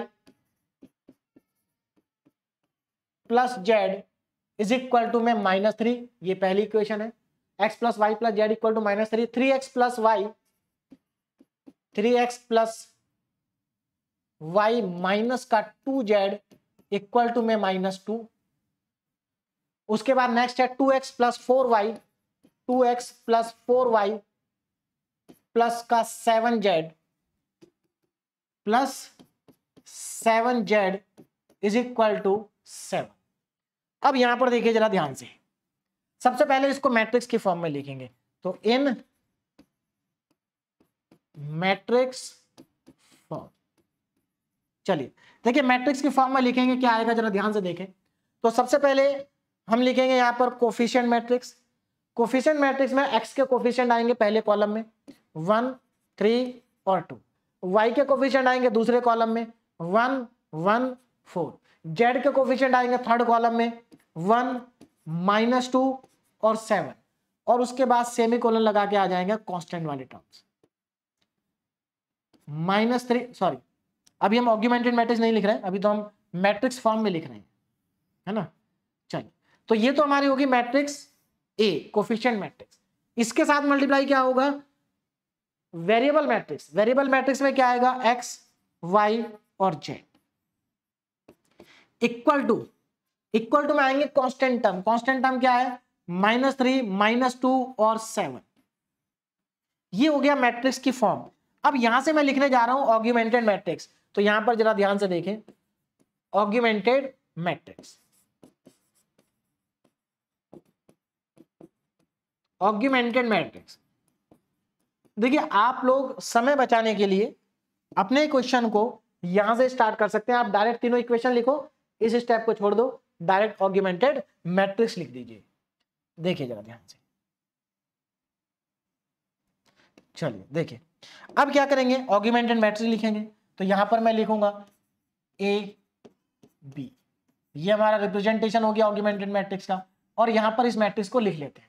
देखिए पहले तो मैट्रिक्स ए को लिखेंगे 1 3 एंड 2, 1 1 4 1 1 4, 1 -2 और 7, उसके बाद सेमीकोलन लगा के लिखेंगे। देखिए जरा ध्यान से, -3 -2 और 7, ये मेरे पास आ गया ऑग्यूमेंटेड मैट्रिक्स। अब यहां पर जरा ध्यान देंगे, हमें क्या करना है, डायगोनल के नीचे वाले एलिमेंट्स को 0 बनाना है, और ये हमारा डायगोनल है, और ये इन तीनों एलिमेंट को हमें क्या करना है, 0 बनाना है, क्योंकि ये डायगोनल के नीचे आ रहे हैं। चलिए स्टार्ट करते हैं। तो सबसे पहले क्या करेंगे, 3 और 2 को 0 बनाएंगे। तो इसके लिए हमें 2 ऑपरेशन लिखने पड़ेंगे, R2 में चेंज, R2 माइनस या R2 प्लस माइनस का 3 टाइम्स ऑफ R1। देखिए अगर आप लोगों ने एलिमेंट्री ट्रांसफॉर्मेशन को अच्छे से पढ़ा है, रैंक वाले लेक्चर्स अगर आपने अच्छे से किए हैं, तो इस टॉपिक को समझने में आपको बिल्कुल भी दिक्कत नहीं आएगी। बहुत ही आसान लेक्चर है आज का, बस आपको इक्विवेलेंट फॉर्म से रैंक निकालनी आनी चाहिए। चलिए नेक्स्ट ऑपरेशन देखिए, R3 में चेंज करेंगे, R3 प्लस माइनस का 2 टाइम्स ऑफ R1। देखिए ऐसा मैंने क्यों किया, क्योंकि सीधी सी बात है, 3 में क्या ऐड करोगे कि 0 आ जाए। तो 3 में इस 1 की हेल्प से 0 लाना है। तो इस 1 में अगर आप -3 से मल्टीप्लाई कर दो और इसमें ऐड कर दो तो यहाँ 0 बन जाएगा। तो वही मैंने किया, R2 में change, R2 plus -3 times of R1, R3 में change, R3 plus -2 times of R1। अब मैं आगे लिखता हूं ऑग्यूमेंटेड मैट्रिक्स। तो ऑग्यूमेंटेड मैट्रिक्स ए बी, देखिए कितना आएगा, जरा ध्यान से देखें। पहली रो में कोई चेंज नहीं है, सबसे पहले फर्स्ट रो को जैसी है वैसी लिख दो, 1 1 1 और यहां पर -3। सेकंड रो में चेंज आएगा, देखिए यहां पर आपको क्या करना है, मैं पहले सेकंड रो इधर लिख लेता हूं, 3 1 -2 और -2, 3 1 -2 और -2। ठीक है, आगे देखें, आपको क्या करना है, इसमें ऐड करना है -3 टाइम्स ऑफ R1, और R1 में अगर आप -3 से मल्टीप्लाई कर दें तो -3 -3 और यहां पर आ जाएगा प्लस का 9। इनको ऐड करें जरा, 0 -2 -5 और 7, यहां पर लिख लेते हैं 0 -2 -5 और 7। फिर हमें चेंज करना R3 में, तो पहले मैं R3 रो को लिख लेता हूं 2 4 7 और 7। और आपको देखो यहां पर करना क्या, जरा ध्यान से देखो, इसको आपको इसी के हेल्प से चेंज करना है। तो यहां पर R1 को -2 से मल्टीप्लाई करके लिखना है, तो -2 -2 और प्लस का 6 आ जाएगा, 2 3 जा, ऐड करें 0 2 5 और 13। तो मैं यहां पर लिख देता हूं 0 2 5 और 30, ये हमारे पास है। क्लियर है? चलिए अब देखो नेक्स्ट स्टेप, अब हम चलते हैं नेक्स्ट स्टेप पे। देखिए अब क्या करें, अब हमें इसको और 0 बनाना है, इस वाले 2 को, क्योंकि ये भी डायगोनल के नीचे है। तो चलिए इसको 0 बनाते हैं, है ना। देखिए इसको 0 बनाना है, तो इसके लिए क्या करना पड़ेगा, ऑपरेशन देखो क्या लगेगा, R3 में चेंज, R3 प्लस R2 कर दो। देखिए अब एक चीज और समझिए, यहां पर कुछ स्टूडेंट को लग रहा होगा सर आपने पहले इसको 1 नहीं बनाया। हाँ, इसको 1 बनाना जरूरी होता है, लेकिन तब जब कैलकुलेशन आसान हो। यहां पर इसको बिना 1 बनाए ज्यादा आसान कैलकुलेशन है। क्यों? क्योंकि देखिए इस -2 के नीचे वाला जो 2 है, अगर आप इस 2 को इस -2 में ऐड करते तो 0 बन जाएगा। यानी कि आपको क्या करना, R3 में चेंज R3 प्लस R2, तो इसलिए इसको मैंने 1 नहीं बनाया। यहां पर अगर आप इसको 1 बनाते हैं तो आपका एक स्टेप भी बढ़ जाएगा, आपकी कैलकुलेशन भी बढ़ जाएगी। तो याद रखना 1 बनाना वहां पर कंपलसरी होता है जहां पर 1 बना के कैलकुलेशन आसान हो जाए। तो चलिए अब देखिए नेक्स्ट स्टेप, तो हमारे पास जो ऑगमेंटेड मैट्रिक्स आ गई AB, देखिए इसके अंदर क्या क्या एलिमेंट आएंगे, जरा ध्यान से देखो। पहली रो में कोई चेंज नहीं, 1 1 1 और सेमीकोलन 3, 0 -2 -5 और 7। थर्ड रो में देखो 0 0, देखो अगर आप इन दोनों रो को ऐड कर रहे हैं तो 0 प्लस 0 ये भी 0, और 5 -5 0, और यहां पर ये आ जाएगा 20। कितना आएगा? 20 आएगा। अब यहां पर अगर आप ध्यान से देखें तो आपको रैंक इक्वल दिखाई नहीं देगी।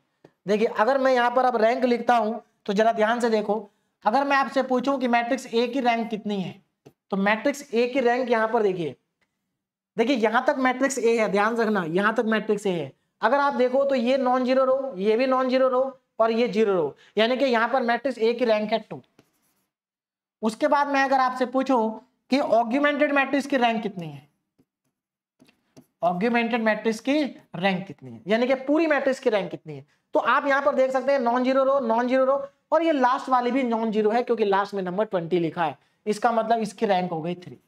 तो यहां तो रैंक ही बराबर नहीं है, इसका मतलब rank of matrix A is not equal to rank of matrix A B, यानी कि दोनों की रैंक बराबर नहीं है।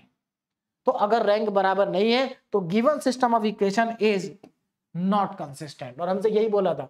तो हम यहां पर क्या लिखेंगे, the given system of equation, यहां पर जरा ध्यान दें, the given system of equation is not consistent, consistent नहीं है, एंड हैज नो सॉल्यूशन। अब जब सिस्टम कंसिस्टेंट नहीं है तो इसका सॉल्यूशन भी नहीं होगा, और यहीं पर हमारा क्वेश्चन क्या हो जाएगा, कंप्लीट हो जाएगा। क्योंकि जब इसका सॉल्यूशन ही नहीं है तो आप एक्स वाई जेड को कहां से कैलकुलेट करेंगे। चलिए अब हम स्टार्ट करते हैं अपना नेक्स्ट क्वेश्चन, और नेक्स्ट क्वेश्चन जो है वो बहुत ज्यादा इंपॉर्टेंट। तो चलिए स्टार्ट करते हैं अपना अगला क्वेश्चन जो कि इंपॉर्टेंट है। देखिए, investigate for what value of lambda and mu do the system of equation have no solution, unique solution and infinite solution. देखिए अभी तक मैंने आपको 3 क्वेश्चन कराए हैं।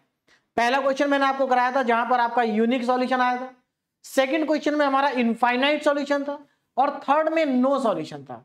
यानी कि मैं आपको 3 केस यहां पर बन सकते हैं और तीनों ही केस के क्वेश्चन आपको सॉल्व करा चुका हूं।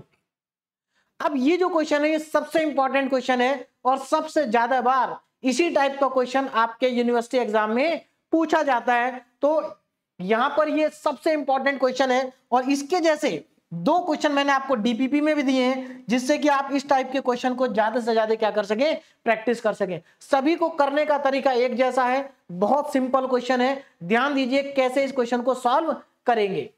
क्या कहा गया इसमें कि आपको यहां पर लैम्डा और म्यू की वैल्यू निकालनी है और आपको ये 3 इक्वेशन दे रखी है ना, equation number 1, equation number 2 and equation number 3। यहां पर आप देख सकते हैं इक्वेशन नंबर 3 में लैम्डा भी आ रहा है और म्यू भी आ रहा है। आपको इन दोनों की वैल्यू निकालनी है। कब निकालनी है? जब इस सिस्टम का सॉल्यूशन क्या हो, नो सॉल्यूशन हो, मतलब जब इस सिस्टम का कोई सॉल्यूशन ना हो, तब आपको बताना है कि लैम्डा और म्यू कितना होना चाहिए। अगर इस सिस्टम का सॉल्यूशन यूनिक हो तब लैम्डा और म्यू कितना होना चाहिए, और अगर इस सिस्टम का सॉल्यूशन इनफाइनाइट हो तब लैम्डा और म्यू कितना होना चाहिए। तो देखिए यहां पर आपको क्वेश्चन को बिल्कुल वैसे ही स्टार्ट करना है जैसे हमने अभी तक 3 क्वेश्चन को स्टार्ट किया है। तो आगे चल के देखेंगे क्या चेंज आएगा। तो सबसे पहले तो आपको क्या करना है, अपने तीनों इक्वेशंस को लिख लेना। मैं यहां पर तीनों इक्वेशन को लिख देता हूं। x plus y plus z equal to 6, x plus y plus z equal to में 6, उसके बाद x plus 2y plus 3z equal to में 10, और x plus 2y plus lambda z equal to में म्यू। अब जरा ध्यान देना किस तरह से इसको हम आगे सॉल्व करेंगे। तो स्टार्टिंग का पार्ट तो सेम है, पहले इसको मैट्रिक्स फॉर्म में लिखेंगे। तो इन मैट्रिक्स की फॉर्म, इन मैट्रिक्स फॉर्म कैसे लिखा जाएगा, इन मैट्रिक्स फॉर्म। तो ये आपको बहुत अच्छे से लिखना अब आ गया होगा, है ना। सबसे पहले क्या करेंगे, कोफिशिएंट मैट्रिक्स लिखेंगे। देखिए x के कोफिशिएंट क्या क्या है, 1, तो पहला कॉलम में 1 1 आएगा, मतलब x का कोई। दूसरे कॉलम में y के कोफिशिएंट आएंगे 1 2 2। थर्ड कॉलम में z का कोफिशिएंट 1 3 और लैम्डा। ये हमारी होगी मैट्रिक्स ए, कोफिशिएंट मैट्रिक्स। अब आएगी यहां पर मैट्रिक्स x, मतलब वेरिएबल की मैट्रिक्स x y और z। अभी तक मैंने आपको 3 क्वेश्चन इससे पहले कराए, उन तीनों में भी नंबर ऑफ वेरिएबल 3 थे, इसमें भी नंबर ऑफ वेरिएबल 3 है। इसके बाद जो मैं आपको नेक्स्ट क्वेश्चन कराऊंगा वहां पर नंबर ऑफ वेरिएबल 4 होंगे। चलिए अब आगे देखो, यहां पर आएगी मैट्रिक्स बी, मतलब कोफिशिएंट 6 10 और म्यू।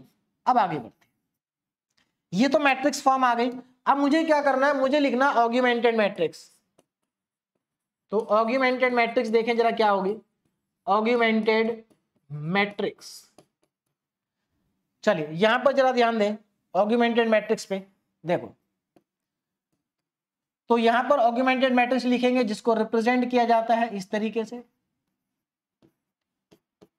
अब देखिए यहां पर सबसे पहले मैट्रिक्स, इसके अंदर ए मैट्रिक्स आएगी, यानी कि एज इट इज ये 1 1 1 1 1 1, उसके बाद 1 2 एंड 2, है ना, 1 1 1 1 2 2, उसके बाद 1, यहां पर 3 और लैम्डा, उसके बाद यहां पर सेमीकोलन लगाएंगे और मैट्रिक्स बी के एलिमेंट लिख देंगे। इसमें कितना है, 6 10 और म्यू, यानी कि कांस्टेंट टर्म 6 10 और म्यू। अब जरा आगे देखें करना क्या है, करना बिल्कुल पहले की तरह ही है। सबसे पहले आपको इसको इक्लियन फॉर्म में कन्वर्ट करना है, मतलब आपको डायगोनल के नीचे वाले एलिमेंट को 0 बनाना है। तो ये हमारा डायगोनल है, तो आपको क्या करना है, इसको इसको और इसको, इन तीनों को क्या बनाना है, 0। इसको 0 बनाना है, इसको 0 बनाना है और इसको 0 बनाना। तो पहले आप इन दोनों को 0 बनाएंगे इस 1 की हेल्प से। चलिए स्टार्ट करते हैं। तो पहला ऑपरेशन R2 में चेंज R2 माइनस R1, दूसरा ऑपरेशन R3 में चेंज R3 माइनस R1। तो नेक्स्ट स्टेप में देखिए क्या आएगा। तो आपके पास जो ऑग्यूमेंटेड मैट्रिक्स आ जाएगी वो देखिए क्या होगी, ध्यान दें यहां पर। देखिए पहली रो में कोई चेंज नहीं है, 1 1 1 और यहां पर आ गया 6। सेकेंड रो में 1 माइनस 1 0, 2 माइनस 1 1, 3 माइनस 1 2 और 10 माइनस 6 4। थर्ड कॉलम में देखें, थर्ड रो में 1 माइनस 1 0, 2 माइनस 1 1, लैम्डा माइनस 1, और यहां पर आएगा म्यू माइनस 6। कितना आएगा? म्यू एंड माइनस का 6। ये मेरे पास आ गई ऑगमेंटेड मैट्रिक्स। चलिए अब थोड़ा सा आगे देखें जरा। अब डायगोनल के नीचे अभी एक एलिमेंट और बच रहा है, इसको भी 1 बनाना पड़ेगा। इसको भी 1 बना देते हैं, देखिए कैसे। तो देखिए अब आगे बढ़ते हैं, इसको 1 बना देते हैं, ध्यान दीजिए। तो सबसे पहले यहां पर क्या ऑपरेशन लगाएंगे? देखिए मुझे इसको 0 बनाना है इस 1 के हेल्प से, इस वाले 1 के हेल्प से। तो R3 माइनस R2, तो R3 में चेंज R3 माइनस R2। जैसे आप ये चेंज करेंगे आपको आंसर मिल जाएगा। जरा यहां ध्यान से देखो कैसे। तो पहली 2 रो में कोई चेंज नहीं है, तो पहले हम लिखेंगे augmented matrix AB equal to, देखो फर्स्ट 2 रो में कोई चेंज नहीं है, मतलब आप यहां पे लिखेंगे 1 1 1 और 6। उसके बाद सेकंड रो में कोई चेंज नहीं है, 0 1 2, और यहां पर आ जाएगा आपके पास 4। थर्ड रो में चेंज आएगा, इसमें से थर्ड रो में से सेकंड रो को माइनस करना है, तो 0 माइनस 0 0, 1 माइनस 1 0, और देखिए लैम्डा माइनस 1 में से अगर आप 2 को माइनस करेंगे तो लैम्डा माइनस 1 तो पहले से था, इसमें से माइनस 2 करेंगे तो लैम्डा माइनस 3 आ जाएगा। और यहां पर म्यू माइनस 6 पहले से ही था, इसमें से आपको माइनस 4 करना है तो म्यू माइनस 10 हो जाएगा, तो यह आएगा म्यू माइनस 10। अब आप देख सकते हैं हमारी जो मैट्रिक्स है वो इक्लियन फॉर्म में कन्वर्ट हो चुकी है। ये मैट्रिक्स हमारी क्या है? इक्लियन फॉर्म में कन्वर्ट हो चुकी है। हमसे क्या पूछा है इसमें? लैम्डा की और म्यू की वैल्यू पूछी है। कब? जब नो सॉल्यूशन है, यूनिक सॉल्यूशन है और इनफाइनाइट सॉल्यूशन है। तो हमारे यहां पर 3 केस बनेंगे। पहला case, case 1 for no solution, for no solution, अगर इस सिस्टम का कोई सॉल्यूशन नहीं है तब लैम्डा और म्यू कितना होगा? जरा ध्यान दीजिएगा यहां पर। देखिए इस सिस्टम का सॉल्यूशन कब नहीं होगा? सॉल्यूशन का सिस्टम का सॉल्यूशन तब नहीं होता है जब आपकी ए की रैंक और ऑगमेंटेड मैट्रिक्स की रैंक इक्वल नहीं होती है। अब यहां पर जरा ध्यान दीजिए, ये इतना इतना पार्ट मैट्रिक्स ए है और ये पूरा का पूरा जो मैट्रिक्स है ऑगमेंटेड मैट्रिक्स है। इन दोनों की रैंक अलग अलग होनी चाहिए नो सॉल्यूशन के केस में। इसका मतलब ये हुआ कि जो लैम्डा माइनस, देखिए रैंक अलग अलग कब हो सकती है? रैंक अलग अलग तभी हो सकती है कि ये लैम्डा माइनस 3 तो हो जाए 0 और म्यू माइनस 10 0 ना हो, मतलब ये 0 हो जाए और ये 0 ना हो, तब इन दोनों की रैंक क्या होगी? इक्वल होगी। देखिए अब एक चीज और, कुछ स्टूडेंट इसको गलत सोच लेते हैं। कुछ स्टूडेंट ऐसा सोच लेते हैं, जैसे मान लो मैं यहां पर कहूं कि मैंने कहा इसको 0 होना चाहिए और इसको 0 नहीं होना चाहिए। कुछ स्टूडेंट इसको ऐसा सोच सकते हैं कि सर ये 0 हो जाए और ये 0 ना हो, क्या तब भी अलग अलग होगी? तो मैं आपको बता दूं तब अलग अलग नहीं होगी, क्योंकि अगर ये पार्ट 0 हुआ और ये 0 नहीं हुआ तो देखो ए मैट्रिक्स की रैंक भी 3 आएगी और ऑगमेंटेड की रैंक भी 3 आएगी। लेकिन अगर ये लैम्डा माइनस 3 0 हो गया तो ए मैट्रिक्स की रैंक आ जाएगी 2 और ये 0 नहीं हुआ तो इसकी रैंक आ जाएगी 3, दोनों की रैंक हो गई अलग अलग। इसका मतलब for no solution lambda minus 3 की जो वैल्यू है वो 0 होनी चाहिए। क्या होनी चाहिए? 0। इसका मतलब लैम्डा की वैल्यू कितनी होनी चाहिए? 3। तो यहां से हमें लैम्डा की वैल्यू पता चल गई, लैम्डा की वैल्यू 3 होगी। कितनी होगी? 3। सिमिलरली अगर हम बात करें म्यू माइनस 10 की, तो म्यू माइनस 10 आपका 0 के इक्वल नहीं होना चाहिए। तो मैं नेक्स्ट स्लाइड पे चलता हूं। इसका मतलब म्यू माइनस 10 की जो वैल्यू है ये 0 नहीं होनी चाहिए। इसका मतलब ये है कि म्यू आपका 10 के इक्वल नहीं होना चाहिए, क्योंकि अगर ये 0 हो गया, देखो अगर ये 0 हो गया, ये भी 0 है, ये भी 0 है, तो ए की रैंक और ऑगमेंटेड मैट्रिक्स की रैंक बराबर हो जाएगी और नंबर ऑफ वेरिएबल से कम रह जाएगी। तो उस केस में तो इनफाइनाइट सॉल्यूशन बनेगा। तो नो सॉल्यूशन के लिए इसको 0 होना पड़ेगा और इसको 0 नहीं होना है। तो सीधी सी बात है, अगर ये 0 है तो लैम्डा की वैल्यू 3 आएगी और अगर वो 0 नहीं है तो lambda mu not equal to 10 आएगा और यही हमारा आंसर है। मतलब म्यू 10 नहीं होना चाहिए और लैम्डा 3 होना चाहिए, तब इस सिस्टम का जो सॉल्यूशन है वो नो सॉल्यूशन होगा। अब बात करते हैं यूनिक सॉल्यूशन के। नाउ फॉर यूनिक सॉल्यूशन, अब यहां पर जरा ध्यान देंगे, यूनिक सॉल्यूशन के लिए क्या होगा? फॉर यूनिक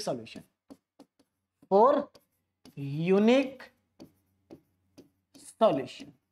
अब जरा यहां पर ध्यान दें, यूनिक सॉल्यूशन के लिए क्या करना है। देखो, यूनिक सॉल्यूशन का मतलब है, यूनिक सॉल्यूशन का मतलब यह है कि आपकी जो रैंक होनी चाहिए वो दोनों मैट्रिक्स की रैंक इक्वल होनी चाहिए।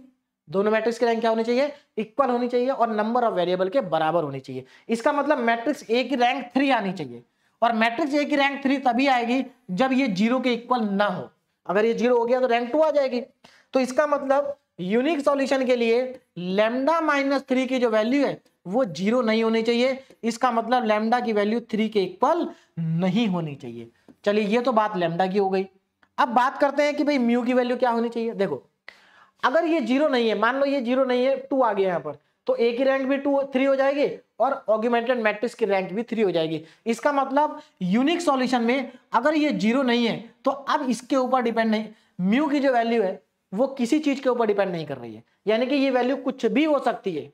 क्लियर है? तो इसका मतलब ये हुआ कि mu can have any value, mu can have any value, mu की वैल्यू कुछ भी हो सकती है, बस लैम्डा 3 के इक्वल नहीं होना चाहिए। बाकी म्यू चाहे कुछ भी हो, सॉल्यूशन हमेशा सिस्टम का क्या रहेगा? यूनिक रहेगा।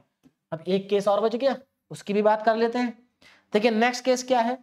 For infinite solution, for infinite solution, यानी कि अगर सिस्टम का सॉल्यूशन इनफाइनाइट होगा तो फिर लैम्डा और म्यू की वैल्यू क्या आएगी? देखो जरा ध्यान से, इसका इनफाइनाइट सॉल्यूशन तब होगा जब इसकी रैंक जो है, देखिए 3 वेरिएबल है इसमें, रैंक 3 से कम होनी चाहिए।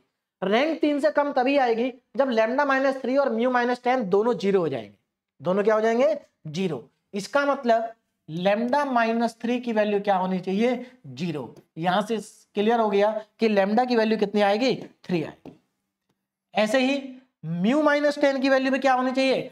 0 होनी चाहिए। तो इसका मतलब म्यू की वैल्यू कितनी आएगी? 10 आएगी। तो देखो, तीनों केस में आपको लैम्डा और म्यू पता चल गया।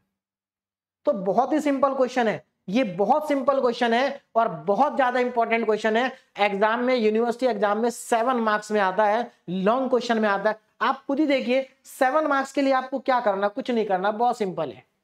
तो बहुत ही आसानी के साथ आप यहां से 7 मार्क्स को गेन कर सकते हैं। मैट्रिक्स जो यूनिट है बहुत आसान यूनिट है, जहां से आप इजिली अपने मार्क्स को, अच्छे मार्क्स आप यहां से ला सकते हैं। मैट्रिक्स में आपका एक भी नंबर नहीं कटना चाहिए, क्योंकि ये बहुत आसान यूनिट है। आगे भी आसान है, लेकिन ये कुछ ज्यादा ही आसान है, बस थोड़ा सा कैलकुलेशन पे ध्यान रखना है। देखिए ना, solve the system of equation using matrix method. अब यहां पर इस क्वेश्चन को मैंने इसलिए लिया है क्योंकि अभी तक मैंने आपको जो चारों क्वेश्चन कराए हैं उनमें 3 वेरिएबल थे। इस क्वेश्चन के अंदर 4 वेरिएबल है, और 4 वेरिएबल का क्वेश्चन कभी कभी एग्जाम में आ सकता है। मतलब बहुत इंपॉर्टेंट तो नहीं है, लेकिन आ सकता है। देखिए, वेरिएबल 4 हो, 5 हो, 6 हो, फर्क नहीं पड़ता है। क्वेश्चन को करने का तरीका वही है, कुछ भी चेंज नहीं होगा। बस आपको इक्विलिब्रियम फॉर्म से रैंक कैलकुलेट करना आना चाहिए। तो स्टार्ट करते हैं इस क्वेश्चन को। सबसे पहले क्या करेंगे, इसको मैं डायरेक्ट मैट्रिक्स फॉर्म में लिख लेता हूं, है ना। चलिए, इक्वेशन तो हमारी यहां पर लिखी दिखाई दे रही है आपको, क्लियर। मैं सीधे लिखता हूं इन मैट्रिक्स फॉर्म, इन मैट्रिक्स फॉर्म। देखो, इसको मैट्रिक्स के फॉर्म में कैसे लिखेंगे, अब यहां पर जरा ध्यान देंगे। देखिए, बहुत सिंपल है। सबसे पहले आप क्या करेंगे, x1 के को, अब यहां पर एक चीज और क्लियरली समझ लीजिए। देखिए, अभी तक वेरिएबल x y z थे। देखो, अगर इक्वेशन में वेरिएबल 3 ही है तो जनरली x y z होंगे, लेकिन जब वेरिएबल 3 से ज्यादा हो जाते हैं तो अब x y z का यूज नहीं करते हैं। तब हम किस तरह से वेरिएबल को यूज करेंगे, x1 x2 x3 x4, और अगर 5 होंगे तब भी हम इस तरह का यूज करेंगे। तो याद रखना, अगर 3 ही वेरिएबल हैं तो वो x y z में दिए जाते हैं, और कभी कभी 3 वेरिएबल भी x1 x2 x3 में दे देते हैं। तो वेरिएबल को रिप्रेजेंट करने का यहाँ 2 तरीके हैं, दोनों को आपको ध्यान में रखना है। चलिए, सबसे पहले आप x1 के कोफिशिएंट लिखेंगे। तो देखिए, x1 का कोफिशिएंट कितना है, यहाँ पर 2 है, यहाँ पर 4 है, 2 4 6 2, ये हमारे x1 के कोफिशिएंट आ गए। फिर आप लिखेंगे x2 के कोफिशिएंट, यहाँ पर 1 है, यहाँ पर 3 है, तो 1 3 1 3, वहां क्या है -6 और 2, -6 एंड 2। आगे बढ़ते हैं, x3 के कोफिशिएंट 2 3 2 3, और यहां पर x3 के कोफिशिएंट 6 और -1, 6 एंड -1। देखिए, क्वेश्चन ये पहले से भी ज्यादा आसान है, बस वेरिएबल बढ़ गए, बाकी कुछ नहीं है। आगे बढ़ते हैं। x4 के कोफिशिएंट देखो, यहां पर x4 का कोफिशिएंट 1 है, यहां पर -3 है, वहां पर 12 है और वहां पर 1 है। मैं आपको एक चीज और बता दूं कि ऐसा भी हो सकता है कि नंबर ऑफ वेरिएबल 3 हो और नंबर ऑफ इक्वेशन 4 हो जाए, ऐसे भी क्वेश्चंस होंगे। मैंने डीपीपी में दिया ऐसा क्वेश्चन, तो उसको करने का कोई अलग पैटर्न नहीं है, बिल्कुल सेम तरीके से होगा। यहां पर वेरिएबल की मैट्रिक्स आएगी, मतलब x1, x2, x3 और x4 इक्वल टू में कांस्टेंट मैट्रिक्स आएगी। इक्वल टू में क्या आएगी? Constant matrix. और कांस्टेंट मैट्रिक्स में हमारे पास क्या है? 6, -1, 36 एंड 10। ये मेरे पास एक कांस्टेंट मैट्रिक्स है। अब आगे देखो जरा, ये तो मैट्रिक्स फॉर्म हो गई। अब मैं यहां पर क्या लिखूंगा? ऑग्यूमेंटेड मैट्रिक्स लिखूंगा ना, ऑग्यूमेंटेड मैट्रिक्स। देखिए ऑग्यूमेंटेड मैट्रिक्स कैसे लिखी जाएगी, ध्यान दीजिए। देखिए यहां पर ऑग्यूमेंटेड मैट्रिक्स, तो मैं यहां पर लिखने जा रहा हूं, देखो ए बी, ये क्या हो गई? हमारी ऑग्यूमेंटेड मैट्रिक्स हो गई। अब इसके अंदर देखो क्या करना है आपको, बिल्कुल सिमिलर। ये आपकी मैट्रिक्स ए है, ये मैट्रिक्स बी है, दोनों को कंबाइन कर देंगे। तो यहां पर आपके पास आएगा 2 4 6 2 1 3 1 3 -6 प्लस का 2 2 3 2 3 6 और -1 1 -3 12 और 1। उसके बाद यहां पर आप सेमीकोलन लगाएंगे और कांस्टेंट मैट्रिक्स लिख देंगे, 6 -1 36 और 10। ये हमारे पास आ गया। अब हमें यहां पर क्या करना है? बिल्कुल पहले की तरह सब कुछ करना है, कुछ भी नया नहीं है। देखो बस एक बार क्रॉस चेक कर लेते हैं कि हमारी जो मैट्रिक्स है वो सही लिखी है कि नहीं, क्योंकि गलत हो गई तो स्टार्टिंग में ही अगर गलत होगी तो आंसर भी गलत ही आएगा। देखो 2 1 2 1 2 1 2 1 6 4 3 3 -3 -1, ठीक है। 6 -6 प्लस 6 12 और 36, ठीक। 2 2 -1 प्लस 1 10, क्लियर, ठीक है। अब आगे बढ़ते हैं। देखो अब आपको क्या करना है, देखो यहां जरा ध्यान दो, डायगोनल एलिमेंट्स कौन कौन से हैं? ये है हमारे डायगोनल एलिमेंट्स, दिखाई दे रहे हैं ना। देखो ये 4x4 की मैट्रिक्स हो गई, किसकी हो गई? 4x4 की। यहां तक ए मैट्रिक्स 4x4 की है, ए मैट्रिक्स क्या है? 4x4 की है। तो इसमें ये डायगोनल एलिमेंट हो गए।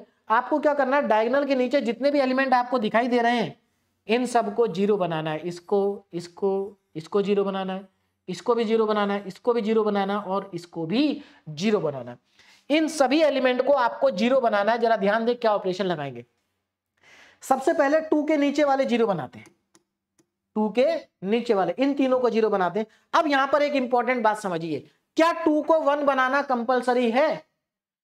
देखो 2 को 1 बनाना कंपलसरी तब हो जाता है जब कैलकुलेशन आसान हो रही हो। लेकिन अगर आप ध्यान दें, ये भी 2 का मल्टीपल, ये भी 2 का मल्टीपल, ये भी 2 का मल्टीपल, तो यहां पर तो बिना 1 बनाए ही जीरो बन जाएंगे। तो जब बिना 1 बनाए जीरो बन रहे हैं तो आपको 1 बनाने की जरूरत नहीं है। तो यहां पर मैं सीधे ऑपरेशन लिखूंगा, R2 में चेंज R2। देखिए 4 में से क्या माइनस करूं कि ये जीरो बन जाए, तो 4 में से 4 माइनस करना पड़ेगा। इसका मतलब R2 में चेंज R2 प्लस माइनस का 2 टाइम्स ऑफ R1। देखो सीधी सी बात है, अगर आप इस 2 को -2 से मल्टीप्लाई कर दें तो ये -4 बन जाएगा और दोनों को ऐड करने पे यहाँ जीरो बन जाएगा। R3 में ऑपरेशन लगाते हैं, R3 में चेंज, R3 में क्या ऐड करूं कि ये एलिमेंट जीरो बन जाए। देखो यहाँ 6 है तो यहाँ भी 6 होना चाहिए माइनस का, तो -3R2 कर दो, -3R2। आगे बढ़ते हैं। R4 यहां पर जीरो बनाना है तो सीधे R4 में से R1 को माइनस कर दो, तो R4 में चेंज R4 माइनस R1। ये ऑपरेशन आप जैसे ही लगाएंगे आपके पास ये तीनों के तीनों क्या बन जाएंगे? जीरो। चलिए देखिए, तो augmented matrix AB is equal to, अब जरा यहां पर ध्यान से देखो, बहुत सिंपल है। देखिए पहली रो में कोई चेंज नहीं है, इसलिए पहली रो को मैं पहले लिख देता हूं, 2 1 2 1 और 6, 2 1 2 1 2 1 2 1 6 4 3। अब यहां पर चेंज आएगा, देखो 4 3, इसमें से हमें इसको माइनस करना, तो ध्यान दीजिए कैसे। ये हमारे पास रो क्या है? 4 3 3 -3, 4 3 3 -3 और -1। इसमें क्या ऐड करना है? इसमें ऐड करना माइनस का 2 टाइम्स ऑफ R1, तो R1 को -2 से मल्टीप्लाई करो, तो -2 × 2 माइनस का 4 -2 -4, देखो यहाँ आएगा -4, -2, -4, -2 और उसके बाद -12, इनको ऐड करना है। देखो ये तो 0 आएगा, ये 1 आएगा, ये -1 आएगा, ये -5 आएगा और ये -13 आएगा। सबको यहां लिख देता हूं, 0 -1 -5 और एक मिनट, 0 -1 दो बार -1 है, 0 -1 ये +1 था पहले वाला, एक देखो 0 +1 यहां पर -1, ये -5 और यहां पर -13। अब आगे देखो, नेक्स्ट में आपको क्या करना है, देखिए अब ये आपके पास R3 रो है, R3 में आपको -3 टाइम्स ऑफ R1, ये R1 है, R2 नहीं है। देखिए जरा ध्यान दीजिए, ऐड करना है, कैसे ऐड करेंगे देखो ध्यान से। देखिए तो आपको क्या करना है, पहले R3 को लिख लेना है। R3 क्या है, मैं यहां पर लिख रहा हूं, देखो R3 है 6 -6 6 12 और 36, ये मेरे पास R3 है। 6 -6 6 12 और 36, मुझे क्या करना है, इसमें ऐड करना -3 टाइम्स ऑफ R1। R1 को -3 से मल्टीप्लाई करो, तो -3 से मल्टीप्लाई करेंगे तो -6 -3 -6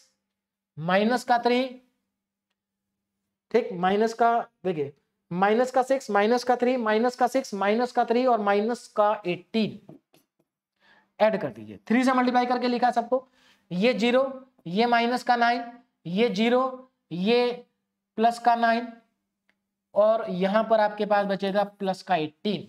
तो हमारे पास क्या आगे रो, 0 -9 0 +9 और यहां पर आएगा 18। अब आगे देखो जरा, नेक्स्ट R4 में से सीधे माइनस करना है, तो 2 - 2 0, 2 - 1 +1, -1 में से -2 करना है तो -3 आएगा। उसके बाद 1 में से 1 को माइनस करना है, 0 आएगा और लास्ट में 10 में से 6 को माइनस करना है तो 4 आएगा। ये मेरे पास एक मैट्रिक्स आ गई, ऑगमेंटेड मैट्रिक्स। अब जरा आगे देखें ध्यान से, अब किसको और 0 बनाना है। देखिए एक तो आपको इसको 0 बनाना है, एक आपको इसको 0 बनाना है, इसको 0 बनाना है, इनको अभी और हमें 0 बनाना है। क्लियर हो गया, चलिए अब इसको 0 बना लेते हैं। आगे देखें जरा ध्यान से, अब नेक्स्ट ऑपरेशन यहां पर लगा लेते हैं। देखिए तो यहां पर अब आपको क्या करना है, जरा ध्यान से देखो, आपको इनको तीनों को 0 बनाना है। तो देखो इसके लिए आप एक काम और कर सकते हो, थोड़ा कैलकुलेशन आसान हो जाएगी। यहां पर देखो ये सारे नंबर 9 के ही मल्टीपल है, तो एक काम और आप यहां पर कर सकते हो कि R3 रो को आप 9 से क्या कर दीजिए, डिवाइड कर दीजिए, या 1/9 से क्या कर दें, मल्टीप्लाई। इससे क्या फायदा होगा, देखो यहां पर क्या आ जाएगा, -1, यहाँ +1 और यहाँ 2, थोड़ा कैलकुलेशन आसान हो जाएगी, ऑपरेशन लगाना आसान हो जाएगा। एक स्टेप बढ़ेगा लेकिन कैलकुलेशन थोड़ी सी आसान होगी आपकी। चलिए देखिए, आप चाहें तो डायरेक्ट भी कर सकते हैं। तो यहां पर अब इस ऑपरेशन को लगाने के बाद हमारे पास जो ऑगमेंटेड मैट्रिक्स बनेगी, इस मैट्रिक्स को मैं एक काम करता हूं, नेक्स्ट स्लाइड पे ही लिखता हूं क्योंकि यहां पर आ नहीं पाएगा। चलिए नेक्स्ट स्लाइड पे चलते हैं। तो augmented matrix A B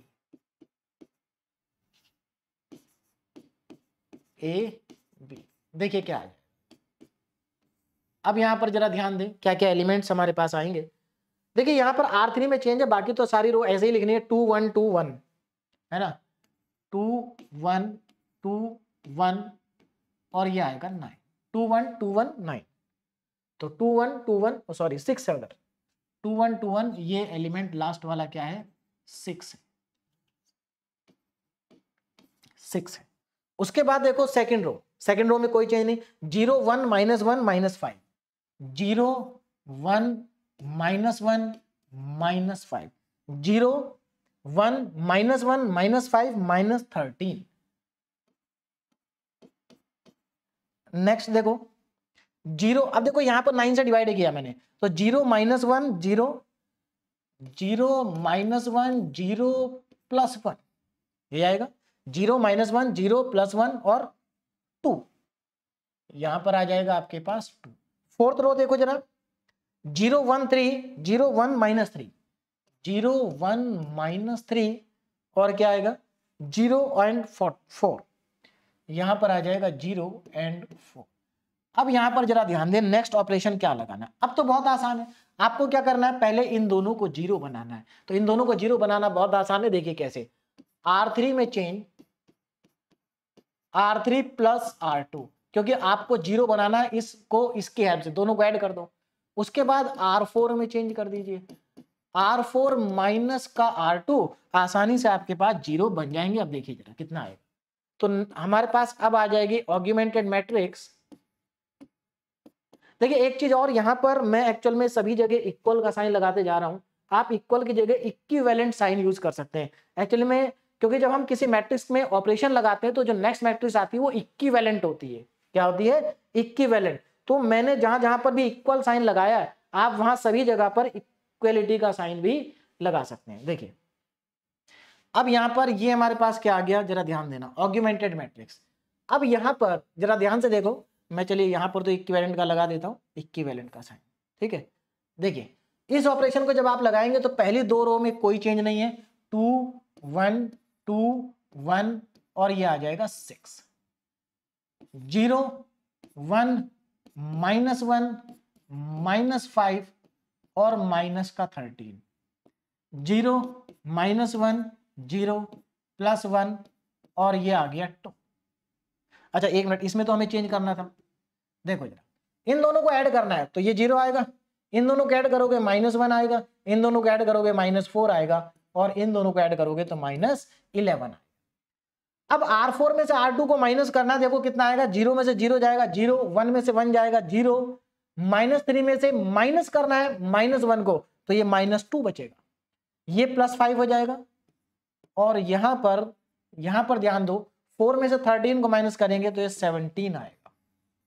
next operation देखिए क्या लगाएं।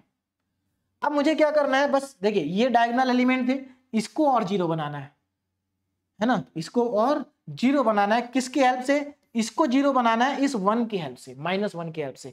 तो डायरेक्ट बना सकते हैं, कुछ भी चेंज करने की जरूरत आपको नहीं है।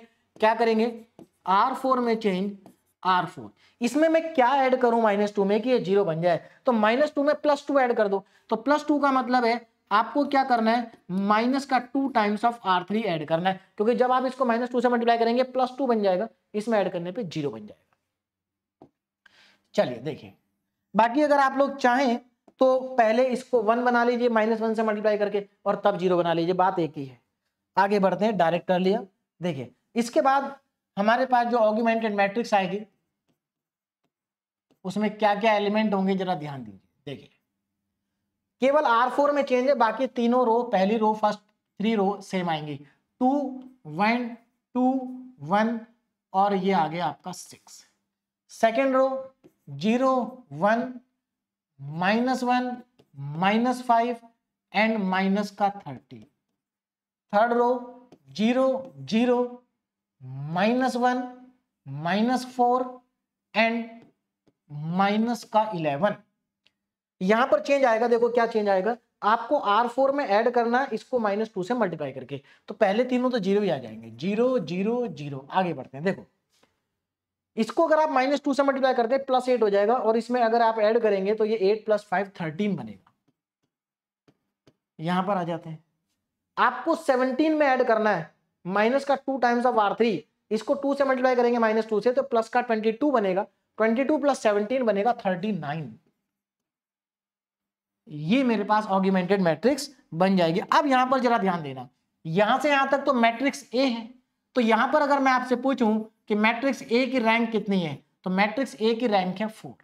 और अगर आपसे पूछा जाए कि यहां पर ऑग्यूमेंटेड मैट्रिक्स की रैंक कितनी है, तो इसकी रैंक भी है 4। और नंबर ऑफ वेरिएबल कितने हैं, नंबर ऑफ वेरिएबल भी 4 है। इसका मतलब ए की रैंक, ऑग्यूमेंटेड मैट्रिक्स की रैंक बराबर है, और कितनी है, 4 है। और ये जो 4 रैंक आपकी आई है, इसमें नंबर ऑफ वेरिएबल भी कितने हैं, 4 ही हैं, तो equal to number of variables. तो ये तो नंबर ऑफ वेरिएबल्स के बराबर है। कौन सा केस बन गया, ये केस बन गया यूनिक सॉल्यूशन का। तो अब आप यहां पर लिखेंगे the given system the given system is consistent, कैसा है, कंसिस्टेंट है, and has a unique solution. तो गिवन सिस्टम जो है वो हमारा कंसिस्टेंट है और इसका सॉल्यूशन कैसा है, यूनिक सॉल्यूशन है। चलिए अब यूनिक सॉल्यूशन को हम कैलकुलेट कर लेते हैं, जरा ध्यान दीजिए। तो अब इसके बाद आपको क्या लिखना है, पहले इक्विवेलेंट सिस्टम लिखना है। क्या लिखना है, इक्विवेलेंट सिस्टम। अब जरा ध्यान दें ना, इक्विवेलेंट सिस्टम क्या होगा, आपको यहां से देख के इक्विवेलेंट सिस्टम लिखना है। तो आप जरा ध्यान दीजिए, x के term 2x plus y plus 2z, अच्छा यहां पर x1 x2 x3 यूज करेंगे, 2x1 plus x2 plus 2x3 plus x4 equal to में 6। तो इस इक्विवेलेंट सिस्टम को मैं आगे लिख लेता हूं,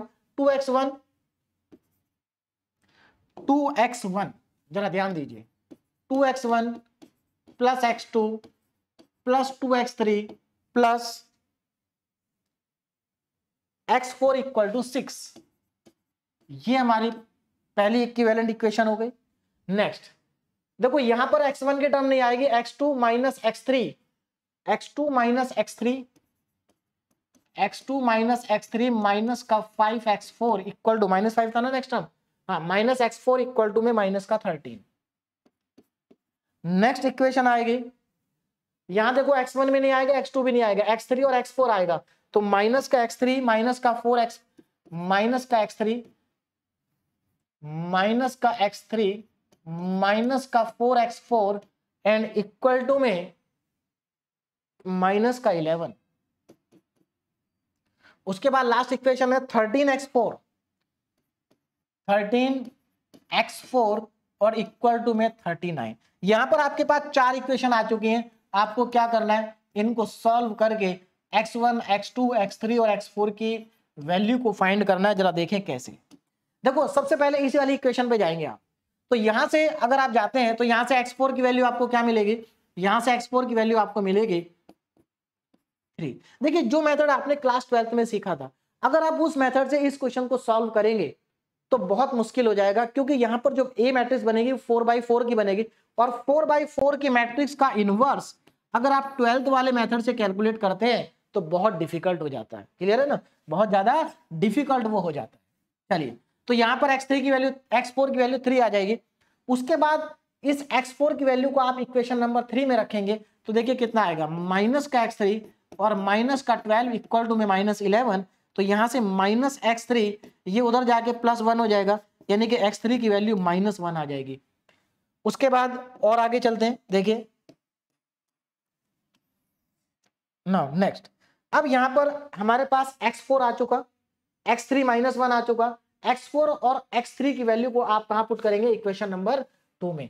तो देखिए x2 की वैल्यू मिल जाएगी, x2 माइनस x3 कितना है, माइनस 1, तो ये प्लस 1 हो जाएगा, माइनस का 5x4, x4 कितना है 3, तो ये 15 हो जाएगा, और इज इक्वल टू में माइनस 13। यहां से आपको x2 की वैल्यू कितनी मिलेगी, जरा देखें, ये माइनस का 15 माइनस का 14 उधर जाएगा तो प्लस का 14 हो जाएगा, 1 बचेगा। अब ये सारी वैल्यू उठा के इक्वेशन नंबर 1 में रख दे। तो देखिए 2 इंटू x1 कितना है, x1 हमारे पास आ रहा है, अच्छा x1 हमें निकालना है, तो 2x1, x2 कितना है 1 है, x3 कितना है, x3 आपके पास माइनस 1 है, तो यहां पर माइनस का 2 हो जाएगा, और x4 कितना है 3 है, और इक्वल टू में 1 है। तो यहां से 1 से 1 तो वैसे ही कैंसिल हो गया, 3 माइनस 2 1 बचेगा, यानी कि 2x1 इक्वल टू में 2x1, यहां पर 2x1 और प्लस 1 इक्वल टू 0, यानी कि x1 की वैल्यू माइनस का 1/2 आ रही है। इसको एक बार क्रॉस चेक कर लेते हैं, ध्यान दीजिए इधर हमारे पास ये वैल्यूज यहां पर आ जाती हैं। देखिए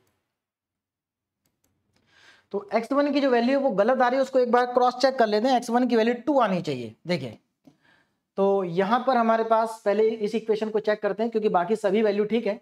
तो 2x1 plus x2 plus 2x3 plus x4 equal to 1, इस इक्वेशन को हमने लिखा था यहां से।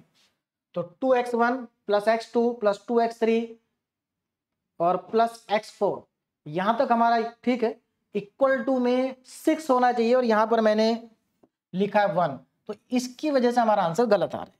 तो इसको करेक्ट कर लेते हैं। तो अगर ये 6 है देखिए बाकी सभी वैल्यू हमारी आ चुकी हैं, और अगर ये 6 है तो यहाँ से दोबारा से हम वैल्यू को पुट कर देते हैं।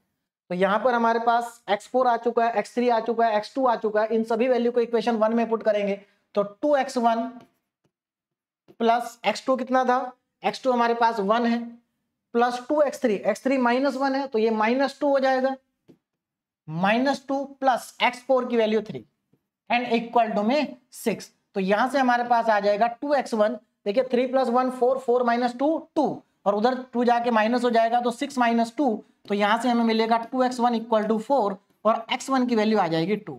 तो हमारा जो फाइनल आंसर आगे देखिए क्या आएगा, चारों वैल्यू आ चुकी हैं, तो यहां से हमें वैल्यूज मिल रही हैं, x1 की वैल्यू 2 है, उसके बाद x2 की वैल्यू हमारे पास 1 है, x3 की वैल्यू -1 है और x4 की वैल्यू कितनी है, 3 है। तो ये हमारा इस क्वेश्चन का क्या हो गया, फाइनल आंसर हो गया, यानी कि चारों वेरिएबल की वैल्यू हमारे पास आ चुकी है, x1, x2, x3 and x4। तो इस तरीके से मैंने आपको 3 वेरिएबल वाले भी क्वेश्चन करा दिए, जितने भी इसमें टाइप हो सकते थे सभी पॉसिबल टाइप के जो क्वेश्चंस हैं वो मैंने आपको सॉल्व करा दिए। अब हमारे पास यहाँ पर जो है एक डीपीपी है, इस डीपीपी के अंदर इस बार नंबर ऑफ क्वेश्चंस थोड़ा ज्यादा है क्योंकि बहुत इंपॉर्टेंट टॉपिक है ये। तो यहाँ पर जैसे क्वेश्चन मैंने आपको कराए हैं सिमिलर वही क्वेश्चन है, सबके आंसर आपको आगे लिखे हुए। यहाँ पर एक जो लास्ट वाला क्वेश्चन है इसको थोड़ा ध्यान से करेंगे। देखिए इसमें क्या कहा कि solve by calculating the inverse by elementary transformation, यानी कि यहां पर इन्होंने ऐसा बोला है कि आपको इस क्वेश्चन को सॉल्व करना है पहले इनवर्स कैलकुलेट करके, यानी कि आपको यहां पर कौन सा फॉर्मूला लगाना होगा, A इनवर्स B।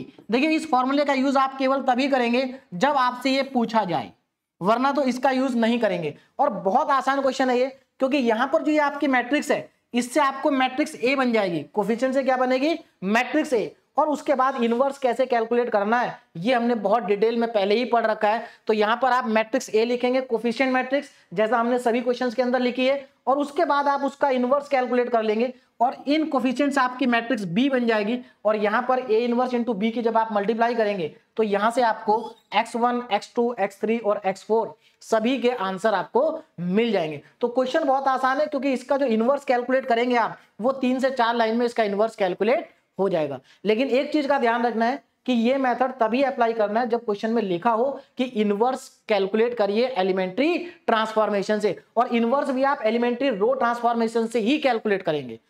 तो यहां पर ये क्वेश्चन आपको प्रैक्टिस करने हैं। अब यहां पर ये लेक्चर हमारा कंप्लीट हो गया है। नेक्स्ट लेक्चर में हम पढ़ेंगे homogeneous system of linear equation.